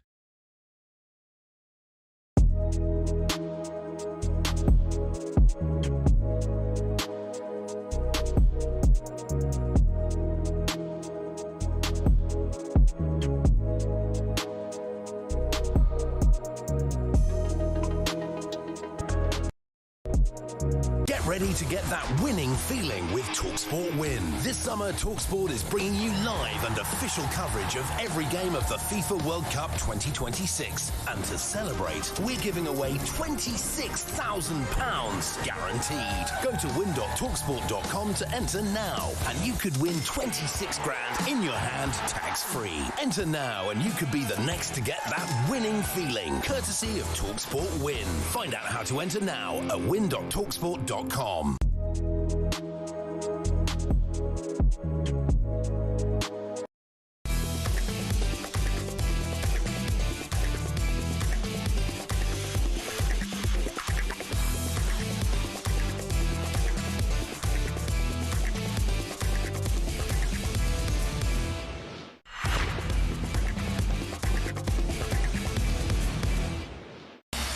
Number 4, Iran scored the goal from offside position. Final decision, offside. Hang on, where's covered his mouth? Where's the covered his mouth? Number 10, far away, cover his mouth. Yes. Red card. Decision is red card. We'll always have this. Some good things about the World Cup. Dan Burn's header and this. Oh yeah, let's go live to... Let's play Coldplay. And let's go live to the seat next to Charlie, for there's always time for time difference. And here is your host, Reese the Lock. Good afternoon, gentlemen. How are we? Reese, very well, thank Good. you. How are you? Fantastic. Really, really good. Yeah, really good. I'm pleased. I'm good, yeah. All right, do you want to play? Yes, let's do What it. are you doing? We All right. are going to look at some goals from this summer's World Cup and the minutes they were scored in. Doing all the important hard maths is Jeff Peters. Ah, that's nice. Hello, Jeff. A very good afternoon to you, chaps. Max has won 4 in a row on time difference. Yeah. 4 in a row. Amazing. And he leads Charlie 12-8 this year. Oh, that's good stuff. Well Sorry, 12-11. Sorry, I don't want to. I don't want to. Bit tighter than that, I think, Jeff. Yeah, 12-11. I'm So just double checked. 12-11. All right, cool. Let's play. fantastic. We will start on Wednesday evening as England were beaten 2-1 by Argentina. But can you tell me what minute England opened the scoring through Anthony Gordon to get the nation believing that it was coming home? Who's to go first? Max, we'll go with you first. Shame. 55, was it? It was 55, yeah, it was 55. Yeah, Charlie? I'll say 56, although it was 55. Let's hear it sounded. Comes out for Morgan Rogers. 2-away man in the middle. Oh, it's in! Yes! Corner by Anthony Gordon. It was the 55th minute. So the scores are Max 0, Charlie 1. Yes, here we go. Our second goal comes from Thursday's France 0, Spain 2 semi-final. Can you tell me what minute Spain's top scorer Mikel Oyarzabal scored from the spot, Charlie? Oh, when was that? When was that? When was that? When did he score from the spot? Didn't you? Thank you. Love the shirt. It's a jacket. It's a jacket. Oh, is it? It's a shirt jacket. A shacket? A shacket. A shacket? It's cold when I left this morning. Is it a shardigan? It's not a shardigan, no, it's a shacket. Oh, I can't think when it was. And I'm going to say it was the 32nd minute. Max? Oh, do you know what? I thought it was a lot earlier than that. But I can't really remember. I've watched so many football matches, Charlie. I've watched so many. No. There are so many. So much football. So many matches. So many. I've And watched you had to talk 102. about all of them. I've watched 102 matches. I can't remember any of them. You could have watched them all at home, really. You Yeah, I didn't could need have to done. be Yeah, there, don't did tell. you really? Don't tell Mrs. I Rushden don't know that. why. Let that happen. 100 and what? 100 and why? Only you gave your first answer. 17th minute. The 17th minute. Let's hear how it sounded. Here goes Oyarzabal, and he finds the corner with a wonderful penalty. It is a great penalty. Man for the big moment, Mikel Oyarzabal. Great comms. 22nd minute. Oh. All right. Okay. So, yeah, Max is 5 out onto 5, and Charlie was 10 minutes out on his guess, so he moves on to 11. The gap is 6 with 3 to go, chaps. 6 with 3 to go. Okay, it's good stuff. This. Enjoying it. Our third goal comes from Algeria 3, Austria 3 during this summer's World Cup. But can you tell me what minute Riyad Mahrez grabbed his second goal of the game in that 3-3 draw between Algeria and Austria? Max? Jeff will like this, though. When did that happen? Where's Riyad Mahrez these days? Where's he playing these days? Saudi, I believe. Oh, is he? Oh, yeah. Leicester legend, Jeff, is he Riyad Mahrez? Oh, the most skillful footballer I have seen in a Leicester shirt. And he's seen Matt Elliott and Ian Marshall. So Muzzy Is It was the number one skillful player until Mahrez came along. I met Muzzy. Come on, Trevor Benjamin wants words with you. Very nice. Steve Guppy. When did what goal was it? Brilliant. Algeria 3, Austria 3. Mahrez's second goal of that game. 71. Charlie? 77. Let's hear how it sounded. Now they play a forward pass. It splits into the area. Oh, it's Mahrez! I don't believe it! Don't believe it. Sounds late. Riyad Mahrez! Sounds late. From out of nothing! It was the 93rd minute. Yes. So, Max 22 minutes out, Charlie 16 minutes out, which means that after 3, it is 27 all. 27 all. 27 all. Very nice. Okay, it's exciting. What a game this is. It's almost Okay, like I let's planned that if I was right, that it would go to 27 all. Very well done. Well done. The architect of great drama. Goal number 4 comes from Canada 1, Bosnia and Herzegovina 1. But can you tell me what minute Jonas Lukic scored for Bosnia in the opening game of Group B? Tell you, Charlie. It's Charlie, yeah. Yeah, the opening game of Group What was B. the game? What was the game? Canada 1, Bosnia 1. Canada All right. Bosnia 1. And I think they scored after about 19 minutes. Max? Bosnia? Yeah. Yeah. I think they scored early, I think. Maybe not. Did they score early and Canada came Canada back had and to they come deserved back, to didn't come they? back?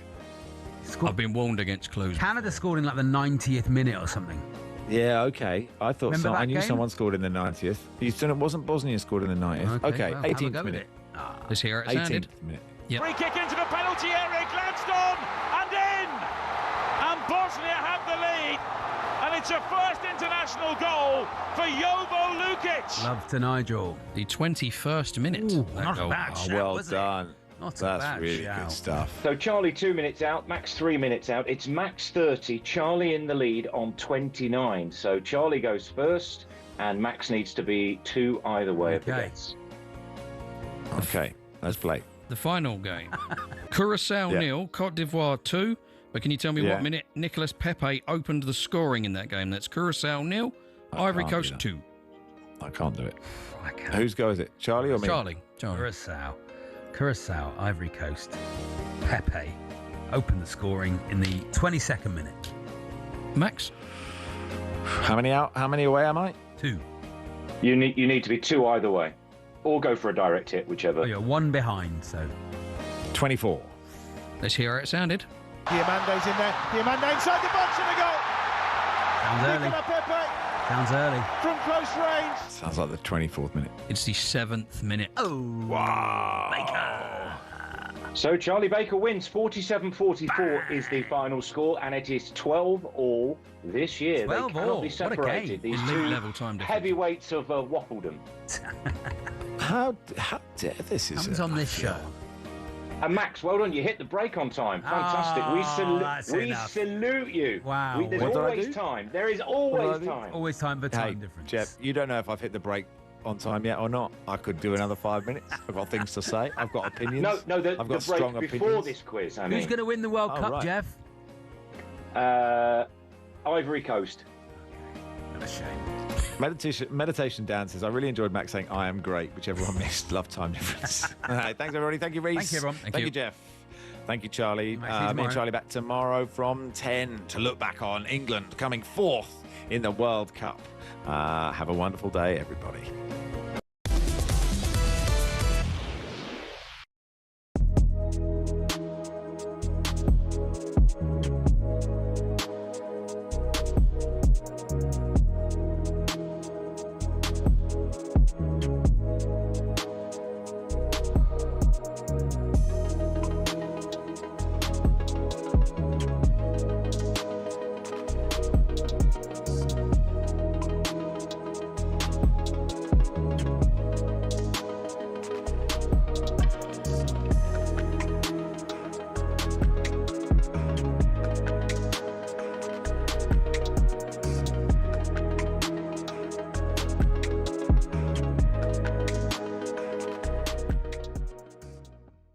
Now we get the inevitable fallout after a World Cup, and there are reports that one or two of the England players were very surprised that we went ultra defensive in that closing stage of the game. And we were saying earlier on to Stan Collymore that there's a lot of making up to be done by Thomas Tuchel. A lot of people now would have lost trust and belief maybe in his methods, and that would include fans, it would include media, and he's going to have a very prickly time with the media, I guess, over the next 2 years, and maybe some of the players as well, Adrian.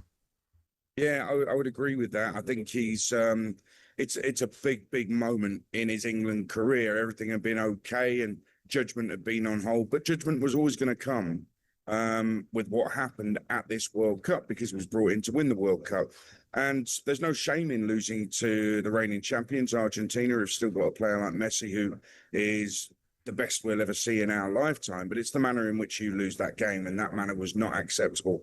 Since then, he's come out and basically said, oh, it's the player's fault, not mine. That's how it could be interpreted, and I think that's not going to go down very well. Certainly doesn't go down well with me, because he's been in the job long enough now, and he should have studied